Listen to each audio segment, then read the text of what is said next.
ഹരി ഓം. എല്ലാ സജ്ജനങ്ങൾക്കും സസ്നേഹ പ്രണാമം. കൃഷ്ണബന്ധ നയിക്കുന്ന ശ്രീമദ് ലളിത സഹസ്രനാമ പഠന ക്ലാസ് നയിക്കുന്നത് ശ്രീ ശ്രീനിവാസൻ പന്തലിങ്കലാണ്. ക്ലാസ് നയിക്കുന്നതിന് മാഷിനെ സ്നേഹാദരപൂർവ്വം സ്വാഗതം ചെയ്യുന്നു. നമസ്തേ മാഷെ. നമസ്കാരം, എല്ലാവർക്കും സ്വാഗതം. സദാശിവസമാരംഭാം ശങ്കരാചാര്യമധ്യമാം അസ്മദാചാര്യപര്യന്താം വന്ദേ ഗുരുപരമ്പരാം. ഗജാനനം ഭൂതഗണാതിസേവിതം കപിത്തജംഭൂബലസാരഭക്ഷിതം ഉമാസുതം ശോകവിനാശകാരണം നമാമി വിഘ്നേശ്വരപാദപങ്കജം. ഓം ഗുരുബ്രഹ്മ ഗുരുർവിഷ്ണു ഗുരുർദേവോ മഹേശ്വര ഗുരു സാക്ഷാത് പരബ്രഹ്മ തസ്മൈ ശ്രീ ഗുരവേ നമഃ. വെള്ളപ്പളുങ്കു നിറമൊത്ത വിദഗ്ധരൂപി കള്ളം കളഞ്ഞു കമലത്തിലെഴുന്ന ശക്തി വെള്ളത്തിലെ തിരകൾ തള്ളിവരും കണക്കെന്നുള്ളത്തിൽ വന്ന് വിളയാടുക സരസ്വതീ നീ. സർവമംഗളമാംഗല്യേ ശിവേ സർവാർത്ഥ സാധികേ ശരണ്യേ ത്രംബകേ ഗൗരി നാരായണീ നമോസ്തുതേ. ഒരിക്കൽ കൂടി എല്ലാവർക്കും നമസ്കാരം. ദേവിയുടെ ചരണകമലങ്ങളിൽ നമ്മുടെയൊക്കെ മനസ്സർപ്പിച്ചുകൊണ്ട് വീണ്ടും നമുക്കിന്ന് ഈ 9ാമത്തെ സപര്യ ലളിതാ സഹസ്രനാമ സപര്യയ്ക്ക് തുടക്കം കുറിക്കാം. എന്നത്തെയും പോലെ നമ്മുടെയൊക്കെ ആഗ്രഹം എന്നത് ശാന്തി, അതുപോലെ സമാധാനം, പിന്നെ ഒരു സന്തോഷം. ആ സന്തോഷത്തിൽ നിന്നും അങ്ങനെ അതൊരു പെർമനന്റ് സ്റ്റാറ്റസ് ആയിട്ട് നമുക്ക് ഈ ശാന്തിയും സമാധാനവും എപ്പോഴും കിട്ടണമെന്നാണ് നമ്മുടെ ആഗ്രഹം. പലപ്പോഴും അതിലൂടെ നമ്മൾക്ക് പതുക്കെ ആത്മജ്ഞാനത്തിലേക്കുള്ള വഴി തെളിഞ്ഞു കിട്ടുകയാണെങ്കിൽ വളരെ ഗംഭീരം എന്ന് ആഗ്രഹിച്ചിട്ടാണ് നമ്മൾ ഓരോരുത്തരും ഈ സത്സംഗങ്ങളെല്ലാം ചെയ്തുകൊണ്ടിരിക്കുന്നത്. അപ്പോൾ ഇവിടെ ഒരു കാര്യം പലപ്പോഴും നമുക്ക് തോന്നും, ഈ ശാന്തി അല്ലെങ്കിൽ സന്തോഷം ഇത് മനസ്സിന്റെ ഒരു അവസ്ഥയാണെന്ന്. പക്ഷെ ശരിക്കും നോക്കിക്കഴിഞ്ഞാൽ ഇത് മനസ്സിന്റെ അവസ്ഥയല്ല. ഇത് നമ്മൾക്ക് ചില സമയങ്ങളിൽ അനുഭവപ്പെടുന്ന ഒരു അനുഭവമാണ് ഈ ശാന്തിയും സമാധാനവും. ഇപ്പൊ നമ്മൾ അമ്പലത്തിൽ പോകുന്നു, അപ്പൊ അവിടെ നല്ല ഒരു അന്തരീക്ഷം, ദീപാരാധന നടന്നുകൊണ്ടിരിക്കുകയാണ്, നല്ല സുഗന്ധം, മണിനാദം, അത് ഭഗവാൻ അല്ലെങ്കിൽ ദേവി ഇങ്ങനെ എല്ലാ അലങ്കാരങ്ങളും കൊണ്ട് സമ്പുഷ്ടയായിട്ട് ഇങ്ങനെ വിളങ്ങി നിൽക്കുകയാണ്. അപ്പൊ അവിടെ ഇങ്ങനെ നമുക്ക് അർദ്ധനിമീലിതങ്ങളായി നോക്കി നിന്ന് കഴിഞ്ഞാൽ ഒരു നല്ല സമാധാനം കിട്ടും, ഒരു ശാന്തി കിട്ടും. പക്ഷേ ഇത് ഒരു എന്താ പറയുക, ഇത് ടെമ്പററി ആണ്, ഇത് ശാശ്വതമല്ല. കുറച്ചു കഴിഞ്ഞാൽ ഈ ശാന്തിയും സമാധാനവും നമ്മളിൽ നിന്ന് അകന്നു പോകും. നമ്മൾ വീണ്ടും നമ്മുടെ മനോവ്യാപാരങ്ങളിൽ എപ്പോഴാണോ പ്രവേശിക്കുന്നത് അപ്പോൾ ഈ ശാന്തി സമാധാനവും പോകും. അപ്പോ ഇതിന്റെ കാരണം എന്തെന്ന് വെച്ച് കഴിഞ്ഞാൽ, പുറത്തുള്ള ഒരു വസ്തുവിൽ അല്ലെങ്കിൽ പുറത്തുള്ള ഒരാളിൽ അല്ലെങ്കിൽ പുറത്തുള്ള ഒരു സാഹചര്യത്തിൽ ആണ് നമ്മൾ ശാന്തിയും സമാധാനവും അന്വേഷിക്കുന്നത്. അത് കിട്ടിയാൽ എനിക്ക് ശാന്തി ഉണ്ടാവും, ഇത് സാധിച്ചാൽ എനിക്ക് സമാധാനം ഉണ്ടാവും, ഇത് കണ്ടാൽ എനിക്ക് സന്തോഷമുണ്ടാവും, ഇയാളെ കണ്ടു കഴിഞ്ഞാൽ എനിക്ക് സന്തോഷമുണ്ടാവും. അപ്പോൾ ഇങ്ങനെ ഉള്ള ഈ വ്യാപാരങ്ങൾ എപ്പോഴും ഒരു മറ്റൊരാളെ ആശ്രയിച്ചിട്ടാണത്. അപ്പോൾ എന്തും നമ്മൾ മറ്റൊരാളെ ആശ്രയിച്ച് ചെയ്യുന്നുവോ അത് ഒരു പരിധിയിൽ കൂടുതൽ നമുക്ക് ശാന്തിയോ സമാധാനമോ ഒന്നും തരില്ല. അതിനൊരു അഡിക്ഷനോ അഡിയറൻസോ വന്നു കഴിഞ്ഞാൽ, ആ ഒട്ടൽ വന്നു കഴിഞ്ഞാൽ അത് നമ്മൾക്ക് ദുഃഖമാണ് തരുന്നത് പിന്നെ. അപ്പോ ഇവിടെ രമണ മഹർഷിയുടെ ശിഷ്യന്റെ ഒരു കഥ എപ്പോഴും, കഥയല്ല സംഭവമാണ്, നോച്ചൂർ സ്വാമി വിവരിക്കാറുണ്ട്. അദ്ദേഹത്തിന്റെ പ്രഭാഷണങ്ങളൊക്കെ വളരെ ശ്രദ്ധയോടുകൂടി ഞാൻ പലപ്പോഴും കേൾക്കാൻ ശ്രമിക്കാറുണ്ട്. അപ്പോ അദ്ദേഹം പറയുന്നത്, ആശ്രമത്തില് രമണ മഹർഷി ഉണ്ടായിരുന്ന കാലത്ത് ആശ്രമത്തില് അവിടെ ഒരു ഭക്തൻ അല്ലെങ്കിൽ ഒരു ശിഷ്യൻ ഉണ്ടായിരുന്നു അദ്ദേഹത്തിന്റെ. എന്താ, അണ്ണാമലൈ സ്വാമി എന്നായിരുന്നു അദ്ദേഹത്തിന്റെ പേര്. അപ്പൊ ഈ അണ്ണാമലൈ സ്വാമി വളരെയധികം രമണ മഹർഷിയെ വളരെ ഭക്തി പാരമ്യത്തോടു കൂടിയിട്ട് വന്ദിക്കുകയും ആഹ്ലാദത്തോടു കൂടി ആ മുഖം നോക്കിയിരിക്കുകയൊക്കെ ചെയ്തിരുന്ന, അങ്ങനെ മണിക്കൂറുകളോളം ഇരുന്നിരുന്ന, ആ ചരണ സേവ ചെയ്തിരുന്ന ഒരു ഭക്തൻ കൂടിയായിരുന്നു. അപ്പൊ എന്നും ഇങ്ങനെ ഇത് സംഭവിച്ചപ്പോൾ ഒരു ദിവസം രമണ മഹർഷി പറഞ്ഞു, ഇവിടെ നിന്നുള്ള താമസം ആശ്രമത്തിൽ നിന്നുള്ളത് മാറ്റൂ താങ്കൾ. ഇനി ദൂരത്ത്, കുറച്ച് ദൂരെ താഴത്ത് അണ്ണാമലയിലേക്ക് ഈ ഇദ്ദേഹത്തിന്റെ വസതിയിലേക്ക് വരുന്ന വഴി തന്നെയാണ്, അവിടെ ദൂരത്ത് കുറച്ച് താമസിക്കൂ എന്ന് പറഞ്ഞു. അപ്പോ ആ ചരണത്തിൽ സ്പർശിച്ചിട്ട് ഈ അണ്ണാമലൈ സ്വാമി ചോദിക്കുകയാണ്, എനിക്ക് വളരെ ശാന്തി സമാധാനമാണ് അങ്ങേ കാണുമ്പോൾ, അതുകൊണ്ട് എനിക്ക് എന്നും വന്ന് ദർശനം ചെയ്യാനുള്ള അനുമതി തരണം എന്ന് പറയും. അപ്പൊ ഒന്നും പറഞ്ഞില്ല, വന്നോളാൻ പറയും. അങ്ങനെ എന്നും കുറച്ചു നേരം ഇദ്ദേഹം വന്ന് അങ്ങനെ നിർനിമേഷനായിട്ട് രമണ മഹർഷിയെ നോക്കി പൂജ ചെയ്ത്, പാദപൂജ ചെയ്ത് പോവും. അങ്ങനെ അത് വീണ്ടും കുറേ ദിവസം കഴിഞ്ഞപ്പോൾ രമണ മഹർഷി പറഞ്ഞു, ഇനി നീ ആശ്രമത്തിലേക്ക് വരണ്ട എന്ന് പറഞ്ഞു. ഞാൻ ആ വഴിയിലൂടെ നടന്നു വരും, മിക്കവാറും രാവിലത്തെ സവാരിക്കോ അല്ലെങ്കിൽ വൈകുന്നേരത്തെ സവാരിക്കോ, അപ്പോ ദർശനം ചെയ്താൽ മതി പറയും. അങ്ങനെ ഇയാൾ ആശ്രമത്തിൽ വരല് നിർത്തി. അതിനുശേഷം എന്നും അല്ലെങ്കിൽ ഒന്നരാടനൊക്കെ ആയിട്ട് രമണ മഹർഷി ആ വഴിയിൽ പോകുമ്പോൾ ഇദ്ദേഹം വരും, ചരണ ദർശനം ചെയ്യും, അങ്ങനെ സന്തോഷത്തോടുകൂടി തിരിച്ചു പോകും. കുറച്ച് ദിവസം കഴിഞ്ഞപ്പോൾ രമണ മഹർഷി ആ വഴിയിലൂടെ പോകുന്നതേ ബന്ദ് ചെയ്തു അത്രേ. അപ്പോൾ ഇദ്ദേഹത്തിന് വളരെ സങ്കടമായി. വരണ്ടെന്നാണ് ആശ്രമത്തിലേക്ക് പറഞ്ഞിരിക്കുന്നത്, ഗുരുവിന്റെ ആജ്ഞ നിരസിക്കാൻ പറ്റില്ല. അങ്ങനെ ഇങ്ങനെ എന്നും നോക്കിയിരിക്കും രമണ മഹർഷി അടുത്ത വഴിയിലൂടെ ഏതിലെങ്കിലും പോകുന്നുണ്ടോ എന്നറിയാൻ. അങ്ങനെ ഒരു ദിവസം രമണ മഹർഷി പോകുന്നത് കണ്ടപ്പോൾ ഓടിച്ചെന്ന് കാൽ വീണ് നമസ്കരിക്കുകയാണ്. എന്നിട്ട് പറയാണ്, ഗുരുദേവ, അങ്ങ് എനിക്ക് ദർശനം തരാത്തത് കാരണം എൻ്റെ സമാധാനവും ശാന്തിയും മുഴുവൻ നഷ്ടപ്പെട്ടിരിക്കുകയാണ്, ഞാൻ എന്താ ചെയ്യേണ്ടതെന്ന്. അപ്പോ ഇദ്ദേഹത്തോട് വളരെ കുറച്ചേ സംസാരിക്കുള്ളൂ രമണ മഹർഷി. ഇദ്ദേഹത്തോട് ചോദിച്ചു, താൻ നാസ്തികനാണോ എന്നാണ് അത്ര ചോദിച്ചത്. നാസ്തികൻ എന്ന് പറഞ്ഞു കഴിഞ്ഞാൽ നമുക്കൊക്കെ ഈശ്വരവിശ്വാസമില്ലാത്ത ആള് എന്നാണ് അർത്ഥം. പക്ഷേ വേദവിധി പ്രകാരം ജീവിക്കാത്ത, വേദചര്യകൾ അനുസരിച്ച് ജീവിക്കാത്ത ഒരാളെയാണ് വേദം നാസ്തികൻ എന്ന് പറയുന്നുള്ളൂ. കാരണം നിങ്ങൾ ഞാനും ജനിച്ചുവെങ്കിൽ അത് ഈശ്വര കൃപയാണ്. അപ്പോ അതിൽ വിശ്വസിക്കണോ വേണ്ടേന്നേ പിന്നെ ഒരു പ്രശ്നമുള്ളൂ. അപ്പോ ഇദ്ദേഹം വീണ്ടും ചോദിക്കുകയാണ്, എന്തുകൊണ്ടാണ് ഗുരുദേവൻ അങ്ങനെ എന്നോട് ചോദിച്ചത്, ഞാൻ നാസ്തികനാണോ എന്ന്. അപ്പൊ ഗുരുദേവൻ പറഞ്ഞു അത്രേ, നിനക്ക് നിന്റെ അകത്തിരിക്കുന്ന ആ സന്തോഷം നീ പുറത്താണ് അന്വേഷിക്കുന്നത്. അതിലേക്കുള്ള ഒരു വഴി മാത്രമായിരിക്കണം നീ അന്വേഷിക്കുന്ന ഓരോരുത്തരും. ഇപ്പൊ അമ്പലത്തിൽ പോവുകയാണെങ്കിലും അല്ലെങ്കിൽ രമണ മഹർഷിയെ ദർശിക്കുകയാണെങ്കിലും നമ്മളുടെ പതുക്കെ പതുക്കെ നമ്മളിൽ തന്നെ ആ ആനന്ദം കണ്ടെത്തണം. ആ പ്രപഞ്ച ശക്തി നമ്മളിലാണെന്ന് മനസ്സിലാക്കി നാം അതിൽ അടങ്ങി നമ്മുടെ ഹൃദയത്തിൽ തന്നെ, ഹൃദയ കമലത്തിൽ തന്നെ ആ പരാശക്തിയെ കാണാൻ നമുക്ക് സാധിക്കണം. അതില്ലാത്തിടത്തോളം കാലം നമ്മൾ രണ്ട് ഭാവങ്ങളിലാണ് നമ്മൾ പൊതുവെ നമുക്കുണ്ടാവുക. എന്താണ്? ഒരു ഭാവമാണ് നമ്മുടെ ചിത്തവൃത്തികളില്, ഒന്ന് നമുക്ക് നമ്മളാണ് ഇതെല്ലാം ചെയ്യുന്ന എന്നുള്ള ഒരു ഭാവം വരും, കർത്തൃത്വഭാവം. അപ്പോൾ കർത്തൃത്വവും പിന്നെ അതിനനുസരിച്ച് നമ്മളാണ് ഭോക്താവ്, നമ്മളാണ് അത് അനുഭവിക്കുന്നത് എന്നുള്ള ഭോക്തൃത്വ ഭാവവും വരും. അപ്പൊ ഇത് വരുന്നിടത്തോളം കാലം നമ്മളുടെ ഈഗോ അല്ലെങ്കിൽ അഹങ്കാരം എപ്പോഴും മുന്നിൽ നിൽക്കും. അത് മാറണമെങ്കിൽ നമ്മൾ തന്നെയാണ് ഈ ചൈതന്യത്തിന്റെ അംശം എന്നുള്ള ആ അറിവ് കുറേശ്ശെങ്കിലും മനസ്സിലേക്ക് വന്നു തുടങ്ങണം. ഇതിനാണ് നമ്മൾ ലളിതാ സഹസ്രനാമം പഠിക്കുന്നത്. ഗോപികളും കൃഷ്ണനും തമ്മിലുള്ള ബന്ധവും ഇതുപോലെയായിരുന്നു. ഗോപികൾ കൃഷ്ണനെ മാത്രം, കൃഷ്ണന്റെ രൂപത്തെ സ്നേഹിക്കല് നിർത്തിയിട്ട് ആ കൃഷ്ണൻ എന്ന ചൈതന്യത്തെ തങ്ങളുടെ ആത്മാവിൽ അവർ പ്രതിഷ്ഠിക്കാൻ തുടങ്ങിയത് മുതൽ അവർക്ക് കൃഷ്ണനെ കണ്ടില്ലെങ്കിലും പരമാനന്ദമായിരുന്നു. അപ്പോൾ ആ അവസ്ഥയിലേക്ക് ഓരോരുത്തരും പോകണം. അതിനുള്ള മനോനിയന്ത്രണത്തിനുള്ള പല വഴികളുമുണ്ട്.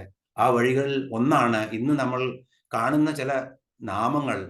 വളരെ മഹത്തായിട്ടുള്ള നാമങ്ങളാണ്. അതിൻ്റെ സൂക്ഷ്മമായിട്ടുള്ള അർത്ഥം ഇതിനെയെല്ലാം ഒരു പരിധി വരെ നമുക്ക് ഉത്തരങ്ങൾ തരും. നമുക്ക് പെട്ടെന്ന് തന്നെ ഇന്നത്തെ നാമങ്ങളിലേക്ക് പ്രവേശിക്കാം.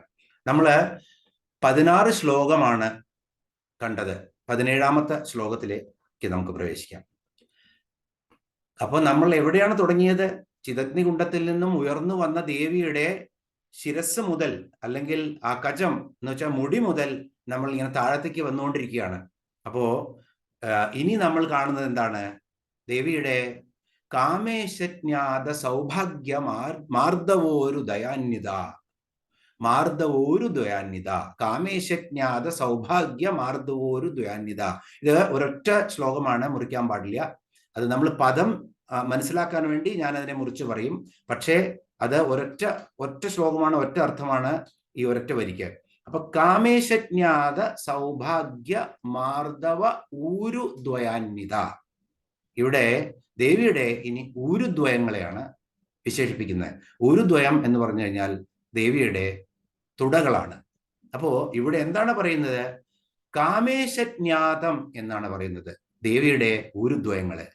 കാമേശനാൽ, സാക്ഷാൽ പരമശിവനാൽ മാത്രം ജ്ഞാതമായിട്ടുള്ള, ജ്ഞാതം എന്ന് പറഞ്ഞാൽ അറിയപ്പെടാൻ സാധിക്കുന്നത്. അപ്പോൾ ദേവിയുടെ രഹസ്യ യോഗം എന്നാണ് പറയുന്നത്. ദേവിയുടെ രഹസ്യങ്ങൾ അത് നമ്മൾക്ക് കാണിച്ചു തരുന്നത് അതിൻ്റെ ആപേക്ഷികമായിട്ട് ആ ഫിസിക്കൽ ബോഡി കാണിച്ചു തന്നിട്ട് പറയുകയാണ്. പക്ഷെ സത്യം പറഞ്ഞു കഴിഞ്ഞാൽ ദേവിയെ തന്നെ അറിയണമെങ്കിൽ നമ്മൾക്കും കാമേശ്വരനായി മാറണം എന്നുള്ള സത്യമാണ് ഇവിടെ പറഞ്ഞു തരുന്നത്. ശിവനായി മാറണം. നമ്മൾ പലപ്പോഴും കണ്ടു, നമ്മള് ശങ്കരാചാര്യയുടെ സ്തോത്രം കണ്ടപ്പോഴും കണ്ടു, എല്ലാ അഹവും നമ്മൾ മാറ്റിയെടുത്തു കഴിഞ്ഞാൽ നമ്മൾ അഹം എന്നുള്ള ബോധമായി മാറും. അതാണ് ശിവത്വം, അതാണ് ശിവൻ എന്ന് നമ്മൾ കണ്ടു. അപ്പോ ഇവിടെ ആ കാമേശജ്ഞാത സൗഭാഗ്യ മാർദ്ദവോരു ദ്വയാന്വിത എന്ന് പറഞ്ഞാൽ ദേവിയുടെ ആ രണ്ട്, ദ്വയം എന്ന് പറഞ്ഞാൽ രണ്ട്, അന്യുത എന്ന് പറഞ്ഞാൽ ചേർന്നിരിക്കുന്നവള്. അപ്പൊ ദേവിയുടെ ആ രണ്ട് മാർദ്ദവമുള്ള അതിമനോഹരമായിട്ടുള്ള ആ ഊരുദ്വയങ്ങള് എന്താണ്? കാമേശനാൽ മാത്രം ജ്ഞാതമായതാണ്, വെളിവാക്കപ്പെട്ടതാണ്, അല്ലെങ്കിൽ അറിയപ്പെട്ടതാണ്. അപ്പോ ഇവിടെ എങ്ങനെയാണെന്ന് വെച്ചാൽ കാമേശൻ ആരാണ്? ഈ ശബ്ദം തന്നെ ആലോചിച്ച് നോക്കൂ. വശന്യാദി ദേവതകൾ ഉപയോഗിക്കുന്ന ഈ ശബ്ദം, അല്ലെങ്കിൽ നമ്മുടെ കവികളായിട്ടുള്ള ഋഷി മുനിമാർ ഉപയോഗിക്കുന്ന ശബ്ദം, കാമനെ ജയിച്ചവനാണ് കാമേശ്വരൻ. അപ്പോ ഇവിടെ നമ്മൾക്ക് പെട്ടെന്ന് വരുന്ന ദേവിയുടെ ഊരുദ്വയങ്ങൾ എന്നൊക്കെ പറഞ്ഞു കഴിഞ്ഞാൽ അത് വളരെ കാമമായിട്ടുള്ള, അല്ലെങ്കിൽ ശൃംഗാരമായിട്ടുള്ള ഭാവനയാണ് മനസ്സിൽ വരുന്നത്. പക്ഷെ സൂക്ഷിച്ചു കഴിഞ്ഞാൽ കാമങ്ങളെ എല്ലാം ജയിച്ച കാമേശ്വരന് മാത്രം അറിയപ്പെട്ടതാണ് ദേവിയുടെ ഈ ഊരുദ്വയങ്ങൾ. അപ്പോ നമ്മൾക്കൊക്കെയും നമ്മുടെ ഇത് എല്ലാ അർത്ഥങ്ങൾ പറയുമ്പോഴും നമ്മള് ബ്രഹ്മാണ്ടവും പിണ്ടാണ്ടവും ഈ ലളിതാ സഹസ്രനാമത്തിൽ ഉടനീളം നമ്മൾ മനസ്സിലാക്കേണ്ട ഒരേ ഒരു കാര്യമാണ്, ബ്രഹ്മാണ്ടവും പിണ്ടാണ്ടവും ഉണ്ട്. ബ്രഹ്മാണ്ടത്തിന്റെ മിനിയേച്ചർ, അതിൻ്റെ തന്നെ ഒരു ചെറിയ സ്വരൂപമാണ് നമ്മൾ. ഒരു വ്യത്യാസവുമില്ല. അപ്പോ ദേവിയാണെങ്കിൽ നമ്മൾ തന്നെയാണ് ദേവി. ഈ പ്രപഞ്ചം ദേവിയാണെങ്കിൽ ആ പ്രപഞ്ചത്തിൽ ഒരു അംശമായിട്ടുള്ള നമ്മൾ തന്നെ. ഇപ്പൊ 1 കോടി രൂപയുടെ 1 രൂപ എന്ന് പറഞ്ഞാൽ ഒരു അംശമാണത്. അതുപോലത്തെ ഒരു അംശമാണ് നമ്മള്. നമ്മൾക്കും അതേ ചൈതന്യത്തെ ദർശിക്കാൻ പറ്റും. ആ അവസ്ഥയിൽ നമ്മൾ എത്തിച്ചേർന്നു കഴിഞ്ഞാൽ എന്ത് സംഭവിക്കും? ഈ ദേവിയുടെ ആ നിഗൂഢ രഹസ്യങ്ങൾ, ദേവിയെ കാണാനുള്ള ആ രഹസ്യങ്ങൾ നമ്മുടെ മനസ്സിലും നമ്മൾക്കും വെളിവാവും എന്നുള്ള വളരെ കൃത്യമായിട്ടുള്ള ഒരു സൂചനയാണ് ഇവിടെ കാമേശജ്ഞാത സൗഭാഗ്യ മാർദ്ദവോരു ദ്വയാന്വിത എന്ന് പറയുന്നത്. അപ്പൊ ഇവിടെ കാമം എങ്ങനെയാണ് നമ്മൾ ശമിപ്പിക്കുന്നത്? 2 വഴികളിലാണ് കാമപൂർത്തി വരുള്ളൂ. കാമം എന്ന് പറഞ്ഞാൽ എന്താഗ്രഹവും. ഒന്ന്, അത് സാധിക്കണം. അത് കിട്ടിക്കഴിഞ്ഞാൽ പെട്ടെന്ന് നമുക്ക് അതിനോടുള്ള ആ ഇച്ഛ നഷ്ടപ്പെടും. പിന്നെ കുറെ കഴിഞ്ഞിട്ടാണ് വീണ്ടും ആ ഇച്ഛ മറ്റെന്തെങ്കിലും വസ്തുവിനോട് നമുക്ക് കാമം തോന്നുന്നത്. അപ്പോൾ ഒന്ന്, അത് സാധിക്കുക, കാമപൂർത്തി. 2, കാമം എവിടുന്നാണോ ഉളവെടുത്തത് ആ മനസ്സിൽ പോയിട്ട് അതിനെ അവിടുന്ന് തന്നെ മാറ്റിയെടുത്ത് വന്ന വഴിയെ അതിനെ തിരിച്ചു കളയുക.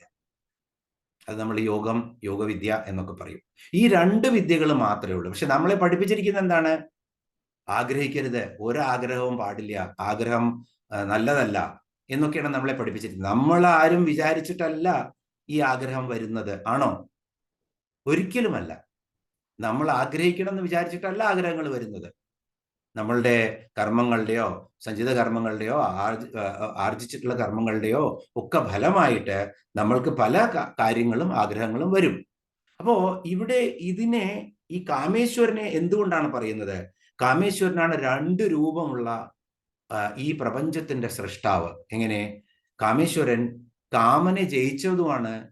അതുപോലെ തന്നെ പാർവതിയുമായിട്ട് അല്ലെങ്കിൽ പരമേശ്വരിയുമായി ഓരോ ജന്മങ്ങളിലും രമിച്ച് സൃഷ്ടി നടത്തുന്ന ഈ ബ്രഹ്മാണ്ടത്തിന്റെ സൃഷ്ടികർത്താവുമാണ്. അപ്പോ രമിക്കുന്ന ഒരു പരമശിവനുമുണ്ട്, അതുപോലെ തന്നെ കാമനെ പോലും ദഹിപ്പിക്കുന്ന ഒരു പരമശിവനുമുണ്ട്. അപ്പൊ നമ്മൾക്ക് ഇതാണ് ആഗ്രഹം. നമ്മളുടെ ആഗ്രഹം ഈ പരമശിവനെ ധ്യാനിച്ച്, ഈ പരമേശ്വരിയെ ധ്യാനിച്ച് നമ്മൾ ആ രൂപത്തെ പ്രതിഷ്ഠിച്ച് പതുക്കെ നമ്മളുടെ ഈ കാമങ്ങൾ വന്ന വഴിയിൽ നിന്ന് തന്നെ അതിനെ മാറ്റിയെടുക്കാൻ ശ്രമിക്കുക.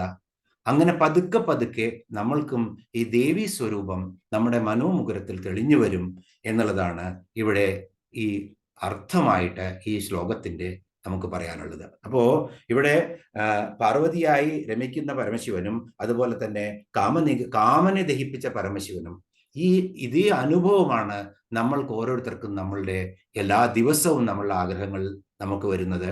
പതുക്കെ പതുക്കെ അതിൽ നിന്ന് നമ്മൾ മുന്നോട്ട് പോയി കഴിഞ്ഞാൽ നമുക്കും ദേവിയുടെ ആ ചരണങ്ങളുടെ കൃപ കിട്ടും എന്നുള്ളത് വളരെ ശക്തമായിട്ട് തന്നെ ഈ ലളിതാ സഹസ്രനാമത്തിലെ ഈ നാമം നമുക്ക് പഠിപ്പിച്ചു തരുന്നു. ഇനിയോ അടുത്തത് എന്താണ് പറയുന്നത്? മാണിക്യ മകുടാകാര ജാനുദ്വയ വിരാജിത. ഇനി എന്താണ് പറയുന്നത് അടുത്തത്? മാണിക്യ മകുടാകാര ജാനുദ്വയ വിരാജിത. ഇവിടെ ദേവിയുടെ ജാനുദ്വയം എന്ന് പറഞ്ഞാൽ കാൽമുട്ടുകള്, ദേവിയുടെ കാൽമുട്ടുകളെയാണ് ഇവിടെ വർണ്ണിക്കുന്നത്. എങ്ങനെയാണ്?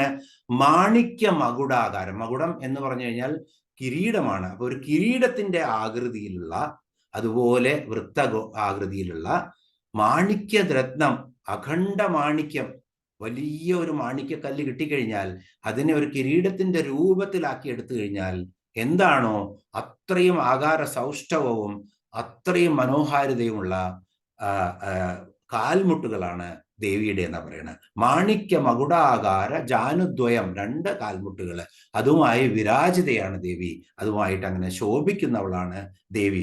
അപ്പോ ഇവിടെ മാണിക്യത്തെ എല്ലാ ഭാഗങ്ങളും ദേവിയുടെ ഉപമിക്കുന്നത് ചിലപ്പോൾ കഠിനമായിട്ടാണ്, ചിലപ്പോൾ മൃദുലമായിട്ടാണ്. അപ്പൊ നമുക്കൊരു സംശയം തോന്നും, എന്തുകൊണ്ടാണ് ദേവിയുടെ കാൽമുട്ടുകളെ മാണിക്യത്തോട് ഉപമിച്ചത്? ചുവന്ന നിറമാണ് മാണിക്യം, പത്മരാഗമാണ്, അത് നമുക്കറിയാം. ഇവിടെ മനോഹരമാണ്, അതും അറിയാം, മിനുമിനുത്തതാണ്, അതും അറിയാം, പക്ഷെ അത് കാഠിന്യമുള്ളതാണ്. അപ്പോ പതിവ്രതയായ പരമേശ്വരി എന്നും പരമശിവനെ നമസ്കരിക്കും. അപ്പോൾ ആ ദേവിയുടെ നമസ്കാരം, ആ നമസ്കാരം കൊണ്ടാണ് ദേവിയുടെ ആ 2 ഈ ജാനുദ്വയങ്ങളും അല്ലെങ്കിൽ കാൽമുട്ടുകളും ഇങ്ങനെ കാഠിന്യമുള്ളതായിട്ടുള്ള എന്ന് ഒരു സൂചന തരികയാണ് നമുക്കവിടെ. അപ്പോ ചുവന്ന നിറത്തിലുള്ള മാണിക്യം പോലെ മനോഹരമായിട്ടുള്ള മകുടാകൃതിയിലുള്ള, കിരീടത്തിന്റെ ആകൃതിയിലുള്ള 2 മനോഹരമായ ജാനുദ്വയങ്ങളാണ് ഉള്ളത്. അപ്പോ ഇവിടെയൊക്കെ നമ്മള് ഭട്ടതിരിപ്പാട് കണ്ട ഊരു ചാരു തവൂരു എന്നുള്ള ശ്ലോകവും, അത് കഴിഞ്ഞാൽ 2 മാണിക്യച്ചെപ്പുകളെ പോലെ ഈ രഹസ്യങ്ങൾ മുഴുവൻ ഒളിപ്പിച്ചിട്ടുള്ള ആ 2 കാൽമുട്ടുകൾ കാണുന്നതും ആ ശ്ലോകങ്ങളൊക്കെ ഓർത്തു കഴിഞ്ഞാൽ നമുക്ക് അതേപോലെ ഇവിടെ ദേവിയെ കൃത്യമായിട്ട് ഓർത്തെടുക്കാൻ പറ്റും. നമുക്ക് ശ്ലോകം 18ലേക്ക് പോവാം. 41ാമത്തെ നാമമാണ്. ഇപ്പൊ നമ്മള് ഈ മാണിക്യ മകുടാകാര ജാനുദ്വയ വിരാജിത എന്നുള്ളത് 40ാമത്തെ നാമമാണ്. ഇനി 18ാമത്തെ ശ്ലോകത്തില് ഇന്ദ്രഗോപ പരിക്ഷിപ്ത സ്മരതൂണാഭജംഗിക ഗൂഢഗുൽഫ കൂർമ്മപൃഷ്ടജൈഷ്ണു പ്രവദാന്യുത. ഇവിടെ 3 നാമങ്ങളുണ്ട്.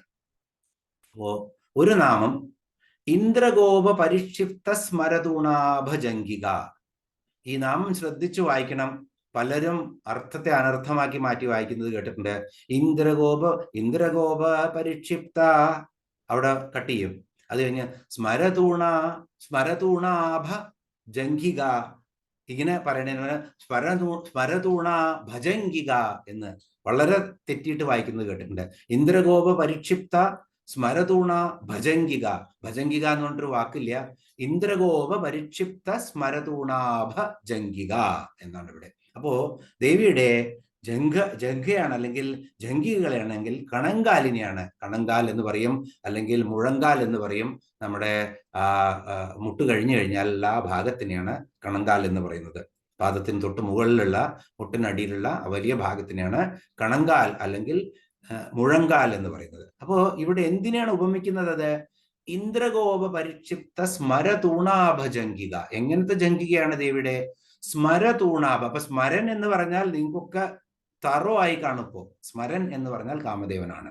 പല ഭാഗത്തും ഈ വാക്ക് വന്നിട്ടുണ്ട്. സ്മരതൂണാഭ ജംഘിക. ഇവിടെ സ്മരന്റെ തൂണം എന്ന് പറഞ്ഞാൽ ആവനാഴി. കാമദേവന്റെ ആവനാഴി വളരെ പ്രശസ്തമാണ്. കാമദേവന്റെ ആവനാഴിയുടെ ആഭ, ആ ശോഭ തിളങ്ങുന്ന, അതെങ്ങനെയാണ് ശോഭ തിളങ്ങുന്നത്? ഇന്ദ്രഗോപ പരിക്ഷിപ്തമാണ്. അതുകൊണ്ടാണ് ഈ കാമദേവന്റെ ആവനാഴിക്ക് ഇത്രയും ശോഭ തോന്നുന്നത്. കാരണം ഇന്ദ്രഗോപം എന്ന് പറഞ്ഞു കഴിഞ്ഞാൽ മിന്നാമിനുങ്ങ, അല്ല ചുവന്ന മിന്നാമിനുങ്ങ എന്നൊരു അർത്ഥമുണ്ട്. അതല്ലാതെ മഴക്കാലം കഴിഞ്ഞു കഴിഞ്ഞാൽ നമ്മളൊക്കെ ഈ എണ്ണപ്പുഴുക്കൾ എന്നൊക്കെ പണ്ട് നാട്ടിൽ കണ്ടിരുന്നു. നല്ല ചുവന്ന നിറമുള്ള ഒരു എണ്ണമയം പോലുള്ള ഒരു ചെറിയ പുഴുവിനെ ഉണ്ടായിരിക്കും. നല്ല ഭംഗിയുള്ള ഒരു പുഴുവാണത്. അത് കുറേ മഴ വന്നു കഴിഞ്ഞാൽ ഉണ്ടാവും. അതിനകത്തുനിന്ന് വാജീകരണ ഔഷധങ്ങളൊക്കെ ഉണ്ടാക്കും എന്ന് പറയുന്നത് കേട്ടിട്ടുണ്ട്. അപ്പോ ഇതിന്റെ കാമദേവനുമായിട്ടുള്ള ഒരു ബന്ധം കൂടി അത് കാരണം ഈ ഇന്ദ്രഗോപ പുഴുവിനുണ്ട്. അതിന്റെ ചുവന്ന നിറത്തിലുള്ള ആ ഇന്ദ്രഗോപ പുഴുക്കളെ നിറയെ ഇങ്ങനെ ഒട്ടിച്ചു വെച്ചിട്ടുള്ള ഒരു തുണീരമാണ് കാമദേവന്റെ, അല്ലെങ്കിൽ കാമദേവന്റെ ഈ ആവനാഴിയാണ് കാമദേവന്റെ. അപ്പൊ ആവനാഴിയുടെ രൂപം, അതിന്റെ ഷേപ്പ് ഒന്ന് ആലോചിച്ച് നോക്കൂ. ഇങ്ങനെ താഴത്തുനിന്ന് ഇങ്ങനെ കൊഴിച്ചിട്ട് ഇങ്ങനെ മുകളിലേക്ക് ഇങ്ങനെ വിശാലമായി വരും. ഇങ്ങനെയാണ് ആവനാഴിയുടെ ഷേപ്പ്. അപ്പോ നല്ല ആകൃതി ഒത്തിട്ടുള്ള, ആകാര സൗഷ്ഠവം ഒത്തിട്ടുള്ള ഒരു കണങ്കാൽ എന്ന് പറഞ്ഞാൽ താഴത്തുനിന്ന് ഇങ്ങനെ കുറഞ്ഞ് മുകളിലേക്ക് ഇങ്ങനെ ആയിട്ട് വരണം. അപ്പൊ അത്രയും ആകാര സൗഷ്ഠവം ഒത്തിട്ടുള്ള ഒരു കണങ്കാലാണ്. ആ കണങ്കാലിന്റെ ഭംഗി എന്ന് പറഞ്ഞു കഴിഞ്ഞാൽ സ്മരന്റെ, കാമദേവന്റെ ആ ആവനാഴി പോലത്തെ ഷേപ്പും അതുപോലത്തെ ആ ഭംഗിയുമുള്ള ദേവിയുടെ രണ്ട് ഈ കണങ്കാലുകളെ പറ്റിയിട്ടാണ് ഇവിടെ പറയുന്നത്. അപ്പോ ഇന്ദ്രഗോപ പരിക്ഷിപ്ത സ്മരതൂണാഭ ജംഘിക. അപ്പോ ജംഘികള് ഇന്ദ്രഗോപ പുഴുവിനെ പോലെ, അല്ലെങ്കിൽ അതിന്റെ ശോഭയുള്ള, അല്ലെങ്കിൽ നല്ല മിന്നാമിനുങ്ങ് എന്ന് ആലോചിച്ചോളൂ. നല്ല ചുമന്ന നിറമുള്ള മിന്നാമിനുങ്ങ്, ആ മിന്നാമിനുങ്ങിന്റെ പോലെ അത്രയും മനോഹരമായിട്ടുള്ള ആ സ്മരന്റെ, കാമദേവന്റെ ആ തുണീരം എന്ന് വെച്ച് കഴിഞ്ഞാൽ ആവനാഴി, അതിലിങ്ങനെ പതിപ്പിച്ചിട്ട് ആ കളർ ഇങ്ങനെ, ആ നിറം ഇങ്ങനെ, നിറവും അതുപോലെ തന്നെ ശബ്ദവും അതുപോലെ തന്നെ പ്രകാശവും, ഇതാണ് ദേവിയെ നമുക്ക് കാണിച്ചു തരുന്നത്. അപ്പൊ ആ ഭംഗിയുള്ള ആ ചുവന്ന കണങ്കാലുകൾ ആണ് ഇവിടെ പറയുന്നത്. അപ്പോ ഇവിടെ നമ്മൾ ദേവിയുടെ കണങ്കാലുകൾക്ക് സ്മരനുമായിട്ട് ഇങ്ങനെ, അല്ലെങ്കിൽ കാമദേവനുമായിട്ട് എന്തുകൊണ്ടാണ് സാദൃശ്യം എന്ന് ശങ്കരാചാര്യരും പറഞ്ഞിട്ടുണ്ടത് സൗന്ദര്യലഹരിയില്. അപ്പൊ നമ്മൾ ആലോചിച്ച് നോക്കുകയാണെങ്കിൽ ഒരു ആവനാഴി കൊണ്ട്, അതിലെ 5 അമ്പ് കൊണ്ട്, കാമദേവൻ 5 അമ്പാണ്, പഞ്ചശരനാണ് കാമദേവൻ. എന്തൊക്കെ അമ്പാണ് നമ്മൾ കണ്ടു. ഈ പഞ്ചശരൻ ഇങ്ങനെ ആരെ, കാമദേവനെ ജയിക്കാൻ, അത് ശിവനെ ജയിക്കാൻ കാമദേവൻ പോയി. അവിടെ ഇരുന്ന് ഒളിഞ്ഞ അസ്ത്രം എയ്തിട്ട് തപസ്സിൽ നിന്നും ഉണർത്തി ശിവനെ. പക്ഷെ ആ 3-ാം തൃക്കണ്ണ് തുറന്നതോടുകൂടി എന്തേ സംഭവിച്ചത്? കാമദേവൻ ഭസ്മമായി പോയി. അപ്പോൾ അദ്ദേഹത്തിന് അറിയാം, ഇങ്ങനെ കാമേശ്വരനെ ജയിക്കണമെങ്കിൽ ഒരൊറ്റ വഴിയേ ഉള്ളൂ, ദേവിയെ ഭജിക്കണം. അങ്ങനെ ദേവിയെ ഭജിച്ചിട്ടാണ് വീണ്ടും അദ്ദേഹത്തിന് ജീവൻ കിട്ടുന്നത്. അപ്പോ ഇവിടെ 2 തുണീരമായി. ആരുടെ? ദേവിയെ ഭജിച്ച് ദേവിയുടെ കൈ 5 10 വിരലുകള്, ആ നഖദീതികള്, അത് കൂർത്ത അമ്പുകളെ പോലെയാണ് ദേവിയുടെ നഖങ്ങളെ വിവരിക്കുന്നുണ്ട്. അപ്പൊ ആ നഖങ്ങളും ഈ തൂണീരവും കാമദേവന് സ്വായത്തമായി. ഇനി എപ്പോ വേണമെങ്കിൽ കാമദേവന് ശിവനെ ജയിക്കാം ദേവിയുടെ കൂടെ ഉണ്ടെങ്കിൽ എന്നുള്ള ഒരു സൂചനയാണ്. അപ്പൊ ഇവിടെ പറയുന്നത് ദേവി ഉണ്ടെങ്കിൽ നമുക്ക് വളരെ എളുപ്പത്തിൽ നമുക്ക് തന്നെ എല്ലാ കാമനകളെയും, നമ്മുടെ അകത്തുള്ള എല്ലാ ആഗ്രഹങ്ങള്, ഒന്നാമത് അതിനെ സാധിപ്പിച്ചിട്ട് 2 വഴിയുള്ളൂ. ഒന്ന്, ആഗ്രഹം നമ്മൾ പറഞ്ഞിട്ടല്ല നമ്മുടെ അടുത്ത് വരുന്നത്. അപ്പൊ ഒന്നെങ്കിൽ നമ്മുടെ ആഗ്രഹത്തിന്റെ, നല്ല രീതിയിൽ ആഗ്രഹങ്ങളുടെ അതിനെ സാധിക്കണം, അല്ലെങ്കിൽ അതിനെ ആ വന്ന വഴിയിൽ നിന്ന് തന്നെ അതിനെ പുറത്തേക്ക് എടുത്തു കളയണം. ഇത് രണ്ടും ചെയ്യണമെങ്കിൽ ആരെ കൊണ്ടേ പറ്റുള്ളൂ? ദേവി.